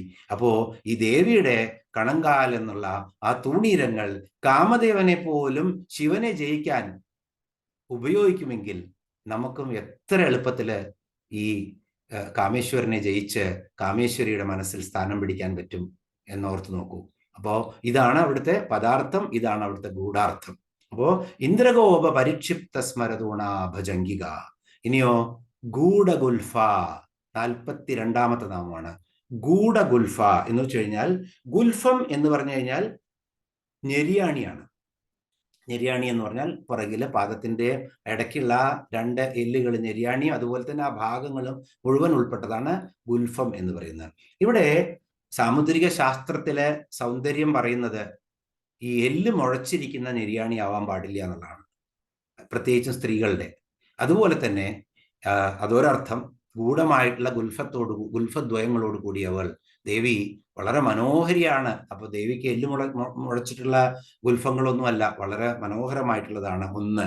രണ്ടാമതോ, ദേവി ഉടുത്തിരിക്കുന്ന വസ്ത്രം നമ്മൾ ഇങ്ങനെ ഈ കണങ്കാലിന് താഴെ ആ താണു നിൽക്കുമ്പോൾ നമ്മളുടെ ഈ കാണുന്ന ഞെരിയാണി, അമാംസളമായിട്ടുള്ള ഞെരിയാണി അത് കാണാതിരിക്കണം എന്നുള്ളത് ഒരു ലക്ഷണം കൂടിയാണ്. സ്ത്രീയുടെ പതിവ്രതയായ സ്ത്രീകളുടെയൊക്കെ ഞെരിയാണി കാണിച്ചുകൊണ്ട് നടക്കരുത്. അപ്പൊ ആ ദേവിയുടെ പട്ടില് അങ്ങനെ താഴത്തേക്ക് എടുത്തിട്ടുണ്ട്, അതുകൊണ്ട് ദേവിയുടെ ഞെരിയാണി കാണുന്നില്ല എന്നുള്ളതുകൊണ്ടും എന്താണ് ഗൂഢഗുൽഫ എന്ന് ദേവിയെ വിളിക്കാം. അപ്പോ പട്ടുസാരി കൊണ്ട് മറയ്ക്കപ്പെട്ട ഞെരിയാണിയോട് കൂടിയവൾ എന്ന് ഒരർത്ഥം എടുക്കാം. അല്ലെങ്കിൽ എന്തർത്ഥം എടുക്കാം നമുക്ക്? ഗൂഢഗുൽഫയാണ് ദേവി എന്ന് പറഞ്ഞു കഴിഞ്ഞാൽ ദേവിയുടെ കണങ്കാലുകൾക്ക് എല്ലുകൾ മുഴച്ചു നിൽക്കുന്നില്ല, മാംസളമായിട്ടുള്ള കണങ്കാലുകളാണ് ദേവിയുടെ എന്നാണ് ഇവിടെ പറയുന്നത്. ഞെരിയാണി കേട്ടോ, കണങ്കാലല്ല. അപ്പൊ ഗൂഢഗുൽഫ എന്ന് പറഞ്ഞു കഴിഞ്ഞാൽ ഇവിടെ ദേവിയുടെ ഗുൽഫങ്ങൾ രണ്ടും ഗൂഢമാണ്, അത് പുറത്തുനിന്ന് കാണാൻ പറ്റുന്നതല്ല എന്നുള്ള ഒരു അർത്ഥമാണ് ഇവിടെ. അതുപോലെ തന്നെ ദേവിയുടെ ഗോപ്യാവസ്ഥ, രഹസ്യാവസ്ഥയും ഇവിടെ നമുക്ക് വെളിവാക്കി തരുന്നുണ്ട്. ഇനി 43ാമത്തെ നാമം, 18ാമത്തെ ശ്ലോകത്തിലെ 3ാമത്തെ നാമമാണ് 43ാമത്തെ നാമം. കൂർമ്മപൃഷ്ട ജൈഷ്ണു പ്രപദാന്യുത. ഒറ്റ നാമമാണ്. ദേവി വായിച്ചിട്ട് നമ്മൾ കൂർമ്മപൃഷ്ട എന്ന് വായിക്കരുത്. ഇപ്പൊ ദേവിയുടെ പൃഷ്ഠം കൂർമ്മത്തിലാണെന്ന് പറഞ്ഞു കഴിഞ്ഞാൽ അത് വളരെ മോശമാണ്, അത് ശരിയല്ല, അങ്ങനൊന്നും പറയാൻ പാടില്ല. അപ്പോ കൂർമ്മപൃഷ്ട ജൈഷ്ണു പ്രപദാന്യുത, ഇവിടെ പ്രപദങ്ങളെ പറ്റിയിട്ടാണ് പറയുന്നത്. പ്രപദം എന്ന് പറഞ്ഞാൽ എന്താണ്? കാലിന്റെ പുറവടി. ഇപ്പോ കാലിന്റെ പുറവടിയെ പറ്റിയിട്ടാണ്, അടിയെ പറ്റിയിട്ടാണ് ഇപ്പൊ പറയുന്നത്. അപ്പോ കൂർമ്മപൃഷ്ട എന്ന് ദേവിയെ വിളിക്കുമ്പോൾ ദേവിയുടെ പൃഷ്ഠം എങ്ങനെ, പ്രപദങ്ങൾ എങ്ങനത്തതാണ്? അന്യുത എന്ന് പറഞ്ഞാൽ ആ പ്രപദങ്ങളോടുകൂടി ശോഭിക്കുന്നവൾ. അപ്പോ കൂർമ്മപൃഷ്ട ജൈഷ്ണു പ്രപദാന്യുത. അപ്പൊ ജൈഷ്ണു എന്ന് പറഞ്ഞാൽ വളരെ മനോഹരമായിട്ട് ജയിക്കപ്പെടുന്നത് അല്ലെങ്കിൽ ജയിക്കുന്നത് ആണ്. എങ്ങനത്തെ കൂർമ്മപൃഷ്ഠമാണ്? എങ്ങനത്തെ പ്രപദങ്ങളാണ്? പ്രപദങ്ങൾ എന്ന് പറഞ്ഞാൽ കാലിന്റെ പുറവടി എന്ന് വെച്ചാൽ മുകൾ ഭാഗം, കാലിന്റെ ഈ ഭാഗം ആണായിട്ട് വരുന്നത്. അത് എങ്ങനത്തതാണ്? കൂർമ്മപൃഷ്ഠമാണ്. കൂർമ്മത്തിന്റെ, ഒരു ആമയുടെ പൃഷ്ഠഭാഗം എന്ന് പറഞ്ഞാൽ പുറം ഭാഗം, അങ്ങനെ വളഞ്ഞിരിക്കും ആമയുടെ. അതുപോലെയുള്ള ആ പുറവടിയാണ് ദേവിയുടെ കാൽപാദങ്ങളുടെ മുകളിലുള്ളത്. അപ്പോൾ ഇവിടെ എന്തുകൊണ്ടാണ് കൂർമ്മം എന്ന് ഉപയോഗിച്ചത് നോക്കൂ. ഉറപ്പല്ല അവിടെ. കാരണം ദേവിയുടെ പാദങ്ങളൊക്കെ അതിമനോഹരമാണ്, വർണ്ണിക്കാൻ പറ്റില്ല. പക്ഷെ നമുക്ക് കാണിച്ചു തരാണ് ഈ ഭഗവാൻ കൂർമ്മമായിട്ടാണ് പാലാഴി മഥന സമയത്ത് മന്ദരപർവ്വതത്തെ താങ്ങി നിർത്തിയത്. ഓർത്തു നോക്കൂ. അപ്പോ ആ മന്ദരപർവ്വതത്തെ താങ്ങി നിർത്തുന്നത് പോലെ ഈ സകല ബ്രഹ്മാണ്ടത്തിലെയും ഭക്തജനങ്ങളുടെ, എല്ലാ ദേവതകളായാലും കിന്നരന്മാരായാലും യക്ഷന്മാരായാലും ഗന്ധർവന്മാരായാലും മനുഷ്യരായാലും ഋഷികളായാലും മുനികളായാലും അവരുടെയൊക്കെ ആഗ്രഹങ്ങൾ അവരെല്ലാവരും വന്ന് ആ പാദങ്ങളിൽ നമിക്കുമ്പോൾ, ആ പാദങ്ങളിൽ തങ്ങളുടെ ശിരസ് അർപ്പിക്കുമ്പോൾ എന്താണ് സംഭവിക്കുന്നത്? അതെല്ലാം താങ്ങാനുള്ള ആ ശക്തി ദേവിക്കുണ്ട് എന്ന് കാണിക്കാൻ വേണ്ടിയിട്ടാണ്. മാർദ്ദവമുള്ളതാണെങ്കിലും ഈ വശിന്യാദി ദേവതകള് ദേവിയുടെ ഈ പുറവടിയെ, കാലിന്റെ മുകൾ ഭാഗത്തെ ഇങ്ങനെ കൂർമ്മപൃഷ്ഠത്തോട് ഉപമിച്ചിരിക്കുന്നത്. അപ്പോ കൂർമ്മപൃഷ്ഠ ജൈഷ്ണു പ്രപദാന്യുത, അങ്ങനത്തെ പ്രപദങ്ങളെ കൊണ്ട് അന്യുതയായവളാണ്. കൂർമ്മപൃഷ്ഠത്തെ പോലും ജയിക്കുന്ന തരത്തിലുള്ള ശക്തി കൊണ്ട് അന്യുതയായിട്ടുള്ള പുറവടികളെ കൊണ്ട് ധന്യയായവളാണ് ദേവി. ആ ദേവിക്ക് നമസ്കാരം എന്നുള്ളതാണ് ഈ ശ്ലോകത്തിലെ 43ാമത്തെ നാമം. ഇനി നമുക്ക് 19ാമത്തെ ശ്ലോകത്തിൽ പോവാം. ഇത് വളരെ പ്രാധാന്യമുള്ളൊരു ശ്ലോകമാണ്. കുറച്ച് ശ്രദ്ധിച്ച് കേൾക്കുക. എൻ്റെ പരിമിതമായ അറിവിൽ ഞാനത് എക്സ്പ്ലെയിൻ ചെയ്യാൻ ശ്രമിക്കാം. നഗതീതി സംശ്ചന്ന നമജ്ജനത്തമോ ഗുണ. ഒറ്റ നാമമാണ്. നഗതീതി സംശ്ചന്ന നമജ്ജനത്തമോ ഗുണ പദദ്വയ പ്രഭാജാല പരാകൃത സരോരുഹ. അപ്പൊ ഇവിടെ എന്തിനെ പറ്റിയാണ് പറയണത്? ഇനി ഇപ്പോ പുറവടിയും കഴിഞ്ഞു, കാലിന്റെ തുട കഴിഞ്ഞു, മുട്ട് കഴിഞ്ഞു, കണങ്കാല് കഴിഞ്ഞു, ഞെരിയാണി കഴിഞ്ഞു, പുറവടി കഴിഞ്ഞു. ഇനി എന്താണ് ബാക്കിയുള്ളത്? ദേവിയുടെ നഖങ്ങളെ കുറിച്ചിട്ടാണ് പറയുന്നത്. നഖതീതി സംശ്ചന്ന നമജ്ജനത്തമോ ഗുണ. ഇവിടെയോ നമജ്ജനത്തമോ ഗുണ. നമജ്ജനം എന്ന് പറഞ്ഞാൽ നമസ്കരിക്കുന്ന ജനങ്ങളുടെ എന്താണ് അകറ്റുന്നത്? തമോ ഗുണത്തെ എന്താണ് ചെയ്യുന്നത്? സംശ്ചന്നം എന്ന് വെച്ച് കഴിഞ്ഞാൽ, സംശ്ചന്നം എന്ന് പറഞ്ഞാൽ നല്ലവണ്ണം നീക്കുക, മറയ്ക്കുക, അല്ലെങ്കിൽ ഇല്ലാതാക്കുക എന്നാണ് സംശ്ചന്നം എന്ന് പറഞ്ഞാൽ അർത്ഥം. അപ്പോ നമജ്ജനം എന്ന് പറഞ്ഞാൽ നമസ്കരിക്കുന്ന ജനങ്ങൾ. ദേവിയുടെ പാദത്തിൽ നമസ്കരിക്കുന്നവരാണ് ബ്രഹ്മ, വിഷ്ണു, മഹേശ്വരന്മാർ എന്ന് കൂടി ഓർക്കണം. അപ്പോ ത്രിമൂർത്തികളായ ഒരാളായ പരമേശ്വരൻ, ദേവിയുടെ പതിയായിട്ടുള്ള പരമേശ്വരനല്ല. നമജ്ജന തമോ ഗുണ. അപ്പോ ആ എന്തൊക്കെ തമോ ഗുണങ്ങളുണ്ടോ ആ നമിക്കുന്ന ജനങ്ങളുടെ ആ തമോ ഗുണങ്ങളെ സംശ്ചന്നമാക്കും, അതിനെ മറയ്ക്കും, അതിനെ മുഴുവൻ ഇല്ലാതാക്കും എന്നാണ് ദേവി പറയുന്നത്. എന്ത്? നഖദീദിതി. ആ ദേവിയുടെ എന്താ പറയുക, ആ നഖത്തിൽ നിന്നും വരുന്ന ആ ദീദിതി പ്രകാശകിരണങ്ങള്, അത്രയും മനോഹരമായിട്ടുള്ള നഖങ്ങളാണ്.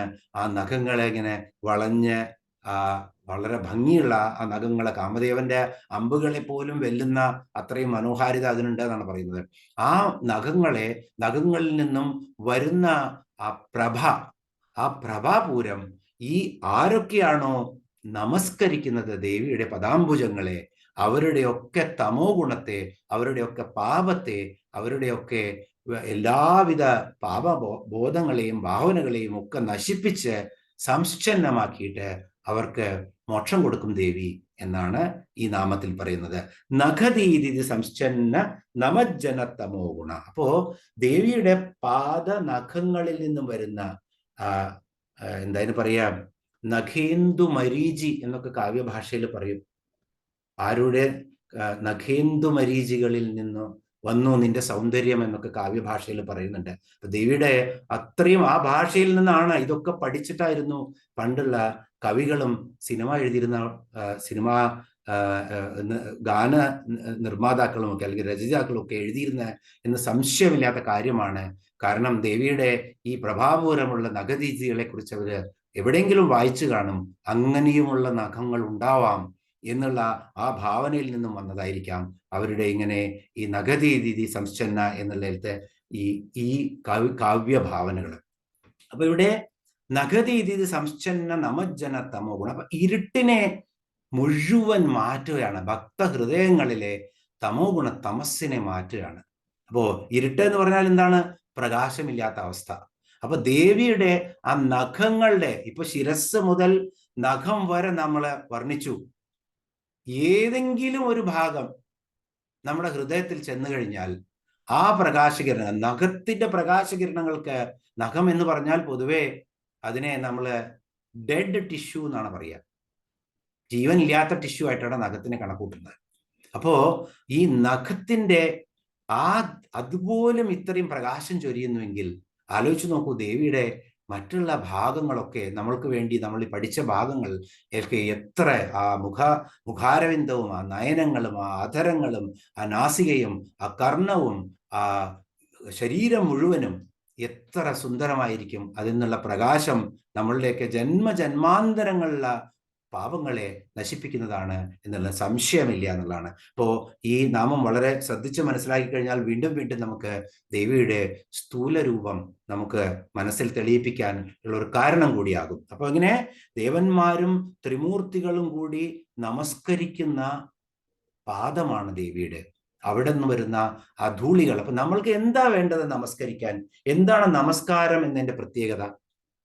ഈ ശരീരം രാവിലെ മുതൽ നമ്മൾ എണീറ്റ് പൗഡർ ഇട്ട് തല ചീകി കുളിച്ച് മിനുക്കി ഇങ്ങനെ ഈ ശരീരം ഞാൻ തന്നെ എന്ന് വിശ്വസിച്ച് നടക്കുന്ന ഈ ശരീരത്തെ നമ്മൾ വലിച്ചെറിയാണ് ദേവിയുടെ പാദങ്ങളിൽ. ദാ ദേവി, എനിക്ക് ഈ ശരീരം വേണ്ട, ഇത് ദേവിയുടെ പാദങ്ങളിൽ ഞാൻ അർപ്പിക്കുന്നു കുറച്ചു നേരത്തിനെങ്കിലും. അതാണ് നമസ്കാരം. അപ്പോ പണ്ടുള്ളവരെയൊക്കെ കണ്ടാൽ, നമ്മളൊരു സന്യാസി വര്യനെ കണ്ടാലും ആചാര്യനെ കണ്ടാലും അതുപോലെ തന്നെ ശിക്ഷകരെ കണ്ടാലും അതുപോലെ തന്നെ നമ്മുടെ മാതാപിതാക്കളെ കണ്ടാലും നമ്മൾക്ക് പ്രായം കൂടിയുള്ള ആളുകളെ കാരണവന്മാരെയൊക്കെ കണ്ടാലും നമസ്കരിച്ചിരുന്നു. ഇപ്പോ അത് തീർത്തും കേരളത്തിൽ നിന്ന് ഒട്ടുമില്ല. ഇവിടെയൊക്കെ എന്ന് പറഞ്ഞു കഴിഞ്ഞാൽ തന്നിലും മൂത്തവരെ അല്ലെങ്കിൽ കാരണസ്ഥാനമുള്ളവരെ കണ്ടു കഴിഞ്ഞാൽ എവിടേക്ക് പോവുകയാണെങ്കിലും ഒന്ന് കൈകൊണ്ട് പാദം തൊട്ട് വന്ദിച്ചിട്ട് അവർ പോകും. അപ്പോൾ അത് ആ ഒരു നമസ്കാരമൊന്നും ഇല്ലെങ്കിലും ആ ഒരു ചടങ്ങെങ്കിലും ഉണ്ട്. ഇപ്പോൾ അതെല്ലാം മാറി നമ്മളെ പഠിപ്പിക്കുന്നത് എന്താണ്? അതുകൊണ്ടാണ് വയസ്സായി കഴിഞ്ഞാൽ ഓൾഡ് ഏജ് ഹോമിൽ കൊണ്ടയാക്കും, അച്ഛനെ അമ്മ ഇഷ്ടമില്ലാണ്ടാവും. കാരണം എന്താ വെച്ചാൽ ഈ ഒരു സംസ്കൃതി മുഴുവൻ നമ്മളിൽ നിന്നും അകറ്റിക്കളഞ്ഞു എന്നുള്ളതാണ്. അപ്പോ സ്വന്തം ശരീരബോധം ഇല്ലാതെ എല്ലാം നശിച്ചു, എല്ലാം പോയി എന്ന് ഉറപ്പായപ്പോൾ ദേവേന്ദ്രൻ ഇനി ഒരു രക്ഷയുമില്ല എന്നായപ്പോഴാണ് ദേവേന്ദ്രനോട് ബ്രഹ്മാവ് പറഞ്ഞത് ദേവിയെ സ്തുതിക്കൂ എന്ന്. ഭണ്ഡാസുരനെ വധിക്കണമെങ്കിൽ ഒരൊറ്റ വഴിയേ ഉള്ളൂ, ദേവിയെ സ്തുതിച്ചോളൂ എന്ന്. അങ്ങനെ ഈ എല്ലാ സാധനങ്ങളും, ഇപ്പൊ ഞാനിവിടെ സ്തുതിക്കുകയാണ്, ഈ ലാപ്ടോപ്പ് എൻ്റെ അല്ല, ഞാൻ ദേവിക്ക് കൊടുക്കണു, ഈ പുസ്തകം എൻ്റെ അല്ല, ഞാൻ ദേവിക്ക് കൊടുക്കണു, ഇവിടെ ഇരിക്കുന്ന ഇവിടെയുള്ള ഈ എയർ കണ്ടീഷണർ എൻ്റെ അല്ല, ഈ പേന എൻ്റെ അല്ല, ഇതൊക്കെ പറഞ്ഞ് ഞാൻ കൊടുത്തിട്ടും ദേവി പ്രത്യക്ഷമാവുന്നില്ല. ദേവി എപ്പോഴാണ് വന്നത്? ഒടുവിൽ സ്വന്തം ശരീര ഭാഗങ്ങൾ പോലും ഹോമകുണ്ടത്തിൽ ദേവേന്ദ്രനെ അർപ്പിക്കാൻ തയ്യാറായി. എനിക്ക് മാത്രം എന്ന് പറയുന്നത് എൻ്റെ ദേഹം മാത്രമേ ഉള്ളൂ ദേവി, ബാക്കിയെല്ലാം ഞാൻ അങ്ങയ്ക്ക് തന്നു, എൻ്റെ അല്ല എന്ന് പറഞ്ഞിട്ട് ഈ ദേഹം ഞാൻ അങ്ങയ്ക്ക് തരുന്നു എന്ന് പറഞ്ഞ് ദേഹം അർപ്പിക്കാൻ തുടങ്ങിയപ്പോഴാണ് ചിതഗ്നികുണ്ട സംഭൂതയായിട്ട് ദേവി ഇങ്ങനെ ഉയർത്തെഴുന്നേറ്റ് വന്നത്. അപ്പൊ ഇവിടെ കാണിക്കുന്നത് എന്താണ്? ഇത് കൃത്യമായി പറയുന്നത് നമസ്കാരം എന്നുള്ള ദേഹബോധമില്ലാതെ ആ ചരണങ്ങളെ അങ്ങോട്ട് പിടിച്ചു കഴിഞ്ഞാൽ ദേവിക്ക് നമ്മളെ ആശീർവദിക്കാതെയോ നമ്മളെ തൊടാതെയോ നടക്കാൻ പറ്റില്ല. കാരണം ദേവിക്ക് പരമേശ്വരനെ 3 തവണയെങ്കിലും വന്ദിക്കണം, അതിന് എണീക്കാതിരിക്കാൻ പറ്റില്ല. അപ്പൊ എപ്പോഴെങ്കിലും ദേവിയുടെ പാദസ്പർശം നമ്മുടെ ശിരസിൽ ഉണ്ടാവും, ഉറപ്പാണ്. അപ്പോ എന്നും നമസ്കരിച്ചോളൂ ആ ദേവി പാദങ്ങളില്. ത്രിപുര സുന്ദരി തന്നെയാണ് ദേവി, ഈ ബ്രഹ്മാണ്ടത്തിന്റെ ജനനി തന്നെയാണ് ദേവി. അങ്ങനെ ആ പദങ്ങളിൽ നമസ്കരിക്കാനുള്ള ആ ഒരു സംസ്കാരം വീണ്ടും നമ്മുടെ മക്കളിലും നമുക്കും ഒക്കെ വളർത്തിയെടുക്കാം എന്നാണ്. ശരീരബോധത്തെ നശിപ്പിച്ച് അങ്ങനെ നമസ്കരിക്കുക എന്നുള്ളതാണ് നമസ്കാരത്തിന്റെ പ്രത്യേകത. നഗതീതി സംശ്ചന്ന നമജ്ജനത്തമോ ഗുണ. ഇനിയോ പദദ്വയ പ്രഭാചാല പരാകൃത സരോരുഹ. പദദ്വയ പ്രഭാചാല പരാകൃത സരോരുഹ. എന്തുപോലത്തെയാണ് പദദ്വയം? പദദ്വയം എന്ന് പറഞ്ഞാൽ ദേവിയുടെ 2 പാദങ്ങൾ. എങ്ങനെയാണ്? പ്രഭാജാലം, തേജസ്സുള്ള പ്രകാശമാണ് ആ എവിടെയുള്ളത്? പാദങ്ങളിലുള്ളത്. പദദ്വയം 2 പാദങ്ങളില്. പ്രഭാജാല പരാകൃത സരോരുഹം. സരോരുഹം എന്ന് പറഞ്ഞാൽ നല്ല ചെന്താമര. ആ ചെന്താമരയെ പോലും നിഷ്പ്രഭമാക്കുന്ന, നിന്ദിക്കുന്ന, പരാകൃതം എന്ന് പറഞ്ഞാൽ നിഷ്കരുണം നിന്ദിക്കുക, അങ്ങനെ നിന്ദിക്കപ്പെടുന്ന അത്രയും പ്രഭയുള്ള, മാർദ്ദവമുള്ള, മനോഹാരിതയുള്ള എന്താണ് ദേവിയുടെ പാദങ്ങള്. പദദ്വയ പ്രഭാജാല പരാകൃത സരോരുഹ. പരാകൃതം എന്ന് പറഞ്ഞു കഴിഞ്ഞാൽ നിന്ദിക്കപ്പെടുക എന്നുള്ളതാണ്. പദദ്വയം എന്ന് പറഞ്ഞാൽ 2 പാദങ്ങളാണ്. സരോരുഹം എന്ന് പറഞ്ഞാൽ താമരയാണ്. ആ പ്രഭാജാലത്തിൽ താമരയുടെ ആ ഭംഗി പോലും നിശേഷം നിന്ദിക്കപ്പെടുകയാണ് എന്നാണ് ഇവിടെ പറയുന്നത്. ഇവിടെ വീണ്ടും നമ്മൾ പറയണം, നേരത്തെ നമ്മളെ കൂർമ്മ പൃഷ്ഠം പോലെയാണ് ദേവിയുടെ പ്രപദങ്ങളെ എന്ന് പറഞ്ഞു. ഇപ്പൊ എന്താ പറയണത്? ആ പാദങ്ങളെ താമര പോലെ മാർദ്ദവമുള്ളത്. നോക്കൂ, എല്ലായിടത്തും ഇപ്പോ ഉപനിഷത്തുകളൊക്കെ കുറച്ചൊക്കെ പഠിച്ച ആളുകൾക്ക്, കേട്ട ആളുകൾക്ക് അറിയാം, വൈരുദ്ധ്യമാണ് അവിടെ പലയിടത്തും പറയുന്നത്. വൈരുദ്ധ്യം തന്നെ പെട്ടെന്ന് തന്നെ പറയും. ഇപ്പോ ഞാൻ ഇവിടെ ഇരിക്കുന്നു എന്ന് പറഞ്ഞാൽ, അല്ലെങ്കിൽ ഞാൻ വേഗത്തിൽ സഞ്ചരിക്കുന്നു എന്ന് പറഞ്ഞു കഴിഞ്ഞാൽ ഞാൻ നിൽക്കുന്നു എന്ന് പറയുന്ന പോലെ. അപ്പോ വൈരുദ്ധ്യം, കംപ്ലീറ്റ്ലി ഡയഗണലി ഓപ്പോസിറ്റ് ആയിട്ടുള്ള കാര്യങ്ങൾ പറഞ്ഞു കഴിഞ്ഞാൽ മനസ്സിന് നിശ്ചലാവസ്ഥ വരും. അപ്പൊ നമ്മള് ഒരു ഭയാനകമായ ദൃശ്യം കണ്ടിട്ട് പേടിച്ച് നിൽക്കുമ്പോൾ ഒരു സുന്ദരമായ ദൃശ്യം ഉടനടി കാണുന്നു. അപ്പൊ മനസ്സ് നിശ്ചലമായി പോകും. രണ്ടിന്റെ ഇടയില് മനസ്സ് നിശ്ചലമാകും. അപ്പോ ഈ രണ്ട് കാര്യങ്ങളും കാണിച്ചു തന്ന് നമ്മളുടെ ഭാവനയില് നമ്മൾക്ക് ആ നിശ്ചലത്വത്തെ, മനസ്സിന്റെ വ്യാപാരത്തെ കുറയ്ക്കാനുള്ള പല ടെക്നിക്കുകളുമാണ് ഇവിടെ. എന്താണ് ഈ ലളിതാ സഹസ്രനാമത്തെ എങ്ങനെ വിവരിച്ചാലും മതിയാവില്ല. നമ്മൾ ദിവസങ്ങളോളം ഇരുന്ന് ഇത് വിവരിച്ചാലും നമുക്ക് തീരില്ല. കാരണം അത്രയും എന്താ പറയാ, ഭംഗിയാണ് ഇതിന്. ഇത് പ്രപഞ്ചം തന്നെയാണ് ഇത്. അതുപോലെ തന്നെ ദേവി അത്രയും മനോഹാരിതയുണ്ട്. എന്തെല്ലാമോ ഇതിനകത്ത് പഠിക്കാനുണ്ടോ അതെല്ലാം ഇതിനകത്ത് ഉൾക്കൊള്ളിച്ചിട്ടുണ്ട്. ഇപ്പൊ ഇവിടെ ടോട്ടലി ഓപ്പോസിറ്റ് ആയിട്ടുള്ള കാര്യങ്ങൾ കാണിച്ചു തന്നിട്ട് നമ്മുടെ മനസ്സിനെ നിശ്ചലമാക്കാനുള്ള ഒരു വഴിയാണ്. അങ്ങനെ നിശ്ചലമാക്കി കഴിഞ്ഞാലാണ് നമ്മുടെ ശ്വാസോച്ഛ്വാസത്തിന്റെ ഗതികളും കുറഞ്ഞു വരുള്ളൂ. അങ്ങനെ ശ്വാസോച്ഛ്വാസത്തിന്റെ ഗതി കുറയുമ്പോഴാണ് നമ്മൾക്ക് അതൊരു നാമം വരുമ്പോൾ നമ്മൾ അതിനെക്കുറിച്ച് വീണ്ടും കൂടുതൽ പറയും. നമ്മുടെ പ്രാണൻ, നമുക്ക് നേരെ ആ പ്രാണനെ, കുണ്ടലിനിയെ ഉയർത്താൻ പറ്റുള്ളൂ. അപ്പൊ ഇതാണ് യോഗവിദ്യയിലും ധ്യാനത്തിലും നമ്മൾ പഠിക്കുന്നത്. അപ്പൊ ഇവിടെയും ആ ഒരു വിദ്യ തന്നെയാണ് കാണിക്കുന്നത്. ദേവിയുടെ പാദകമലങ്ങളെ, ശോഭയുള്ള താമരപ്പൂക്കളെ പോലും തോൽപ്പിക്കുന്ന ശോഭയാണ് ദേവിയുടെ പാദകമലങ്ങൾക്ക് എന്നാണ് ഇവിടെ പറഞ്ഞിരിക്കുന്നത്. ഇനി ശ്ലോകം 20 നമുക്ക് പോവാം. ശിഞ്ചാനമണിമഞ്ജീരമണ്ഡിത ശ്രീപദാംബുജ മരാളി മന്ദഗമന മഹാലാവണ്യശേവധി. ശിഞ്ചാനമണിമഞ്ജീരമണ്ഡിത ശ്രീപദാംബുജ ഒറ്റ നാമമാണ്. നമ്മൾ സ്പ്ലിറ്റ് ചെയ്തിട്ട് വായിച്ച് നിർത്തിക്കഴിഞ്ഞാൽ വായിക്കുന്ന സമയത്ത് അപ്പോ അത് 2 നാമമാവും. ഇപ്പൊ 1000-ൽ കൂടുതലാവുന്ന നാമങ്ങള് അർത്ഥങ്ങൾ അനർത്ഥമായി മാറും. ഇപ്പൊ 46-ാമത്തെ ഈ ഒരൊറ്റ നാമമാണ് ശിഞ്ചാനമണിമഞ്ജീര മണ്ഡിതശ്രീ പദാംബുജ, 46-ാമത്തെ നാമം. മരാളി മന്ദഗമന എന്നത് 47-ാമത്തെ നാമം. മഹാലാവണ്യ ശേവധി എന്നുള്ളത് 48-ാമത്തെ നാമം. അങ്ങനെ ശ്ലോകം 20-ല് 3 നാമങ്ങളാണുള്ളത് ദേവിയുടെ. ഇനി നമുക്ക് നോക്കാം എന്താണ് ശിഞ്ചാനമണിമഞ്ജീര മണ്ഡിത ശ്രീ പദാംബുജ. ഇപ്പോ നമ്മൾ പറഞ്ഞു ഈ വർണ്ണവും ശബ്ദവും പ്രകാശവും ഇതിന്റെ ആകമൊത്തമുള്ള ഒരു കളിയാണ് ഈ ദേവിയുടെ സ്വരൂപം. ഈ സ്ഥൂല ശരീരം നമുക്ക് വർണ്ണിച്ചു തരുന്നത്. അത് നമ്മളെ മനസ്സിൽ നിറയ്ക്കുകയാണ്. അപ്പൊ ആ ഒരൊറ്റ നാമം ഇപ്പോ ദേവിയുടെ പാദത്തിൽ നഗരീതി കണ്ടാൽ മതി പറഞ്ഞാൽ ഇനി ലളിതാ സഹസ്രനാമം വായിക്കണ്ട, അത് നമ്മുടെ മനസ്സിലങ്ങോട്ട് ഇറങ്ങിക്കഴിഞ്ഞാൽ. പക്ഷെ നമുക്കൊന്നും അത് പറ്റില്ല. അതുകൊണ്ടാണ് ഈ വശിന്യാദി ദേവതകളും അഗസ്ത്യ മുനിയും ഈ മഹർഷീശ്വരന്മാരും, കവികളായ മഹർഷീശ്വരന്മാരും ഒക്കെ നമ്മളെ വീണ്ടും വീണ്ടും ഇനിയും മുന്നിലേക്ക് കൊണ്ടുപോകാം, ഇനിയും മുന്നിലേക്ക് കൊണ്ടുപോകാം, ദേവിയെ മനസ്സിൽ പ്രതിഷ്ഠിക്കൂ എന്ന് പറഞ്ഞ് കാണിച്ചു തരുന്നത്. അപ്പോ ഇവിടെ ശിഞ്ചാന മണിമഞ്ജീര മണ്ഡിത ശ്രീ പദാംബു. ശിഞ്ചാനം എന്ന് പറഞ്ഞാൽ ശിഞ്ചിതം, കിലുങ്ങുന്നത്. അപ്പോ ദേവിയുടെ വരുമ്പോഴേ എപ്പോഴും ഒരു കിലുക്കമാണ്. നമുക്കറിയാം ആ അരമണി കിലുങ്ങിയപ്പോ എന്തായിരുന്നു സംഭവം എന്ന്. അതുപോലെ ശിഞ്ചാനമായിട്ടുള്ള ശിഞ്ചാന മണിമഞ്ജീരം, രത്നനിർമ്മിതമായിട്ടുള്ള പാദസരത്തെയാണ് മണിമഞ്ജീരം എന്ന് പറഞ്ഞാൽ, മഞ്ജീരം എന്ന് പറഞ്ഞാൽ പാദസരം.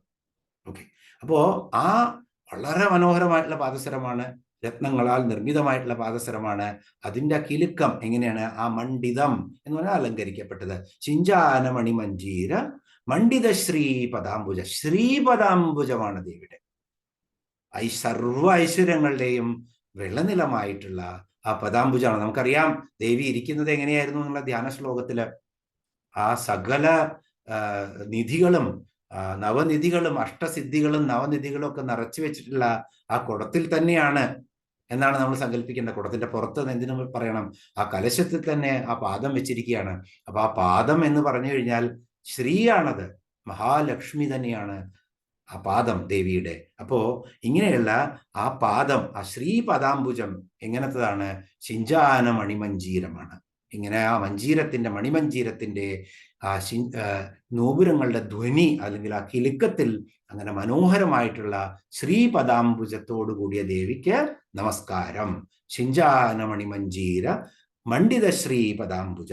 അപ്പോ ഇവിടെ ഇങ്ങനെ എന്ത് പറഞ്ഞാലും ആ വശിന്യാദി ദേവതകൾ ഉപമിക്കുമ്പോ ഇനി ഇതിനപ്പുറത്ത് ഒന്നുമില്ല. കാരണം നമ്മൾക്ക് ദേവിയെ മനസ്സിലാക്കി തരണമെങ്കിൽ നമ്മൾ കണ്ട എന്തെങ്കിലും വേണ്ടേ?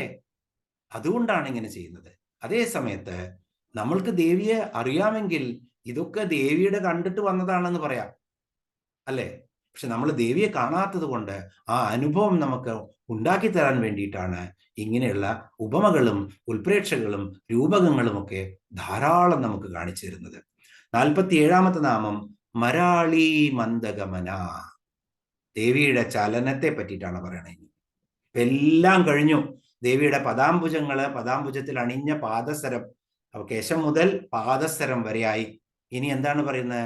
ദേവി എങ്ങനെയാണ് നടക്കുന്നത് ഇങ്ങനെ എഴുതി വെച്ച് തരികയാണ്, നമുക്ക് ശരിക്കും ഇങ്ങനെ എടുത്തു തരികയാണ് മനസ്സിൽ. അപ്പൊ ഇത് വായിക്കുമ്പോൾ മനസ്സ് എവിടെയെങ്കിലും വ്യതിചലിച്ചു പോയി കഴിഞ്ഞാൽ വീണ്ടും നമുക്ക് തിരിച്ചു വരാൻ പറ്റും ദേവിയിലേക്ക്. ഇത് ഒരു വട്ടം മനസ്സിലാക്കി കഴിഞ്ഞാൽ. മരാളി മന്ദഗമന, ദേവി പതുക്കെയാണ് നടക്കുള്ളൂ. അപ്പൊ കുറെ കാലമായിട്ട് ഞങ്ങള് ലളിതാ സഹസ്രനാമം വായിക്കുന്നതാണ്, ദേവി വന്നില്ലല്ലോ എന്ന് ചോദിച്ചു കഴിഞ്ഞാൽ മന്ദഗമനയാണ് ദേവി, പതുക്കെ നടക്കുള്ളൂ. എങ്ങനെ? മരാളി. മരാളി എന്ന് പറഞ്ഞു കഴിഞ്ഞാൽ ആ പിടാരയന്നത്തെ പോലെ മന്ദഗതിയിൽ നടക്കുന്ന ദേവിയാണ് ഇവിടെ. മരാളി മന്ദഗമന. കാരണം ദേവിക്ക് ഒരു ധൃതിയും ചെയ്യേണ്ട ആവശ്യമില്ല. എല്ലാം കൃത്യതയോടുകൂടി, പഞ്ചകൃത്യ പരായണ എന്നാണ് ദേവിയെ പറയുന്നത്. ആ നാമം വരുമ്പോൾ നമ്മളത് കൂടുതൽ വിശദീകരിക്കും.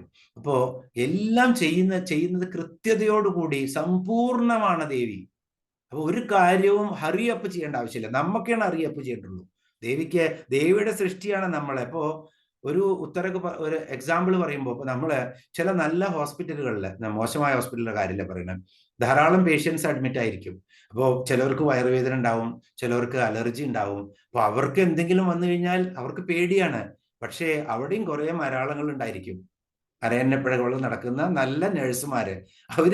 അവർക്ക് പരിഭ്രമമൊന്നുമില്ല, അവര് പതുക്കെ ചെല്ലുള്ളൂ. കാരണം ഇതൊന്നും സംഭവിക്കാൻ പോവില്ല എന്ന് കൃത്യമായിട്ട് അവർക്ക് അറിവുണ്ട് ഈ പേഷ്യന്റിനെ പറ്റിയിട്ടുള്ളത്.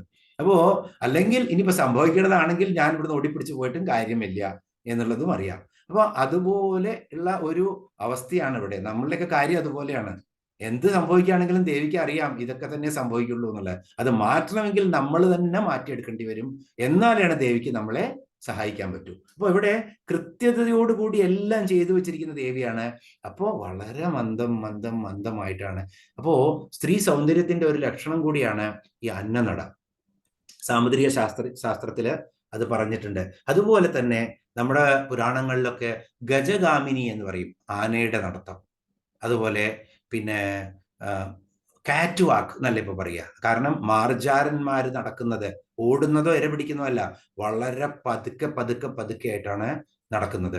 അപ്പോ അതിനിപ്പോ കാറ്റ് വാക്ക് എന്ന് പറഞ്ഞിട്ട് ചെയ്യുന്നുണ്ട്. അപ്പൊ ഇതൊക്കെ മൃഗങ്ങൾ പോലും ചെയ്യാൻ കിട്ടുന്ന പല കാര്യങ്ങളും മനുഷ്യന് ചെയ്യാൻ പറ്റില്ല എന്ന് നമുക്ക് സഹസ്രനാമത്തിലൂടെ കാണിച്ചു തരികയാണ്. നമ്മളെക്കാളിലും എത്രയോ മനോഹരവും വ്യക്തവും അതുപോലെ തന്നെ സുന്ദരവുമായിട്ടുള്ള ഈ പ്രപഞ്ചത്തിലുള്ള എല്ലാ സൃഷ്ടികളുമുണ്ട് എന്ന് നമുക്ക് കാണിച്ചു തരികയാണ്. പക്ഷേ നമ്മൾ എന്ന് പറഞ്ഞാൽ ഈ ദേവീ ദേവന്മാര് തന്നെയാണ്, അതിന്റെ അംശമാണ് നമ്മളിലുള്ളത്. ആ ഒരൊറ്റ മാറ്റം മനസ്സിലാക്കാനുള്ള കഴിവ് നമുക്കുണ്ടെങ്കിൽ അത് മനുഷ്യന് മാത്രമേ ഉള്ളൂ എന്നുള്ളതാണ്. അപ്പൊ ഇവിടെ ഇങ്ങനെ പിന്നെ ലളിതാ സഹസ്രനാമം ഇങ്ങനെ പൂർണ്ണമായിട്ടുള്ള ഈ ലളിതാ സഹസ്രനാമം കേട്ടിട്ട് നമുക്ക് ദേവിയുടെ ആ രൂപം മനസ്സിൽ പതിയുന്നില്ല, സദാ പതിയുന്നില്ല എന്ന് പറഞ്ഞു കഴിഞ്ഞാൽ നമ്മളത് ശരിയായിട്ട് അതിനെ കേൾക്കാൻ ശ്രമിച്ചില്ല എന്നുള്ളതാണ് അർത്ഥം എന്ന് ഇവിടെ പറയുന്നത്. ത്രിപുര രഹസ്യം എന്ന് പറഞ്ഞിട്ട് ഒരു കാവ്യമുണ്ടത്രേ. ആ ത്രിപുര രഹസ്യത്തിന് 3 ഖണ്ഡങ്ങളാണ്. അതിലൊരു ഖണ്ഡം കിട്ടിയിട്ടേ ഇല്ല ഇതുവരെ എന്നാ പറയുന്നത്. ആദ്യത്തെ 2 ഖണ്ഡങ്ങൾ ഇതിനെ ഉപമിക്കുന്നത് എന്തുമായിട്ടാണ് ത്രിപുര രഹസ്യത്തെ? പിന്നെ നമ്മളുടെ ഈ യോഗാവാസിഷ്ടവുമായിട്ടാണ് ത്രിപുര രഹസ്യത്തെ തുലനം ചെയ്യുന്നത്. യോഗവാസിഷ്ടം ശ്രീരാമന് വസിഷ്ഠൻ ഉപദേശിച്ചു കൊടുത്തതാണ്. 40,000 ശ്ലോകങ്ങളുള്ള ബൃഹത് ഗ്രന്ഥമാണ്. ഇപ്പോ ഇതുപോലത്തെ ഈ ത്രിപുര രഹസ്യം വായിച്ചിട്ട് സത്യാന്വേഷികൾക്ക് സത്യം കണ്ടെത്താൻ പറ്റിയില്ലെങ്കിൽ അയാൾ കഴുതയാണ് എന്നാണ് പറഞ്ഞു വെച്ചിരിക്കുന്ന അതിന്റെ ആദ്യത്തെ ശ്ലോകത്തിൽ തന്നെ എന്നാണ് പറയുന്നത്. അപ്പോ നമ്മൾക്കും ഈ ദേവി ഈ ലളിതാ സഹസ്രനാമത്തിൽ ഇങ്ങനെ നമ്മളെ കൈപിടിച്ച് കൊണ്ടുപോവാണ്. എന്നിട്ട് നമ്മൾക്ക് എത്താൻ പറ്റിയില്ല ദേവിയിൽ എന്ന് പറഞ്ഞാൽ അത് നമ്മളുടെ കുറവാണ്. ആ കുറവ് നമ്മൾ പരിഹരിക്കണം എന്നുള്ള ഒരു അഭ്യർത്ഥന കൂടി നമ്മൾക്ക് ഇവിടെ എല്ലാവർക്കും സ്വയം ഒന്ന് ആലോചിച്ചുറപ്പിക്കാം. 48ാമത്തെ 20ാമത്തെ ശ്ലോകത്തിലെ 48ാമത്തെ നാമം, 3ാമത്തെ നാമാണ് മഹാലാവണ്യസേവതി. അപ്പോ ചിഞ്ചാനമണിമഞ്ജീര മണ്ഡിത ശ്രീ പദാംബുജ മരാളി മന്ദഗമന പിന്നെ ആ ശ്ലോകത്തിലെ മൂന്നാമത്തെ നാമമാണ് മഹാലാവണ്യ ശേവധി. ഇവിടെയോ മഹാലാവണ്യം എന്ന് വെച്ചാൽ മഹത്തായ ലാവണ്യമാണ്. സൗന്ദര്യം എന്ന് പറഞ്ഞാൽ ഇങ്ങനെ വഴിഞ്ഞൊഴുകുന്നതാണ്. അതിൻ്റെ ശേവധിയാണ് ആര്? ദേവി. ശേവധി എന്ന് പറഞ്ഞാൽ നിധി കുംഭമാണ്, ട്രഷർ.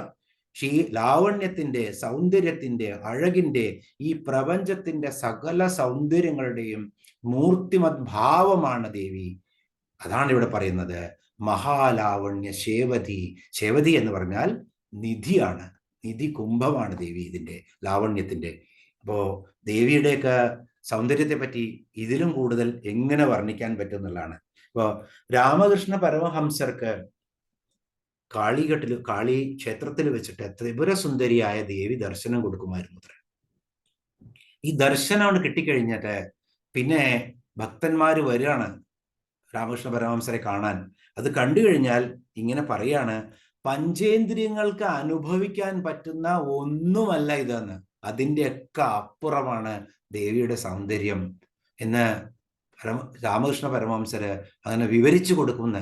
എൻ്റെ വാക്കുകൾക്കോ എൻ്റെ കർണങ്ങൾക്കോ അതുപോലെ തന്നെ എൻ്റെ നയനങ്ങൾക്കോ എൻ്റെ ഘ്രാണേന്ദ്രിയങ്ങൾക്കോ എൻ്റെ സ്പർശനേന്ദ്രിയങ്ങൾക്കോ എൻ്റെ രുചിക്കുന്ന ഇന്ദ്രിയങ്ങൾക്കോ ഒന്നും വിവരിക്കാൻ പറ്റില്ല ബ്രഹ്മാണ്ഡ സ്വരൂപിണിയായിട്ടുള്ള ആ അഴകുള്ള ദേവി, ആ ത്രിപുരസുന്ദരി എന്ന് അദ്ദേഹം തൻ്റെ ശിഷ്യന്മാരെ അല്ലെങ്കിൽ ഭക്തർ വരുമ്പോൾ അവർക്ക് വിവരിച്ചു കൊടുക്കുമായിരുന്നു. പഞ്ചേന്ദ്രിയങ്ങൾക്കും അതീതമാണ് ദേവിയുടെ സൗന്ദര്യം, അത്രയും മഹത്തരത്തിലാണ്. അപ്പോ ഈ ലോകത്തിലുള്ള എല്ലാ നന്മകളുടെയും സത്ത് പിഴിഞ്ഞെടുത്തു കഴിഞ്ഞാൽ അതാണ് ലളിതാ ത്രിപുരസുന്ദരി. ഇവിടെ ലളിതാ ത്രിപുരസുന്ദരി ഇതുപോലെ തന്നെ ഇപ്പൊ പലപ്പോഴും നമുക്കറിയാം ഇതേപോലെ വളരെ രൗദ്രഭാവത്തിലുള്ള ദേവിയുണ്ട്. ഇപ്പൊ ഭദ്രകാളിയായിരിക്കുന്ന ദേവി, അതുപോലെ തന്നെ ചാമുണ്ടയായിരിക്കുന്ന ദേവി. പക്ഷെ ഇവിടെ ത്രിപുരസുന്ദരി എന്ന് പറഞ്ഞാൽ ആ ദേവി പ്രജകളെ സൃഷ്ടിച്ച് ഇങ്ങനെ ലോക പരിപാലനം ചെയ്യുന്ന കാമേശന്റെ ശക്തിയാണ്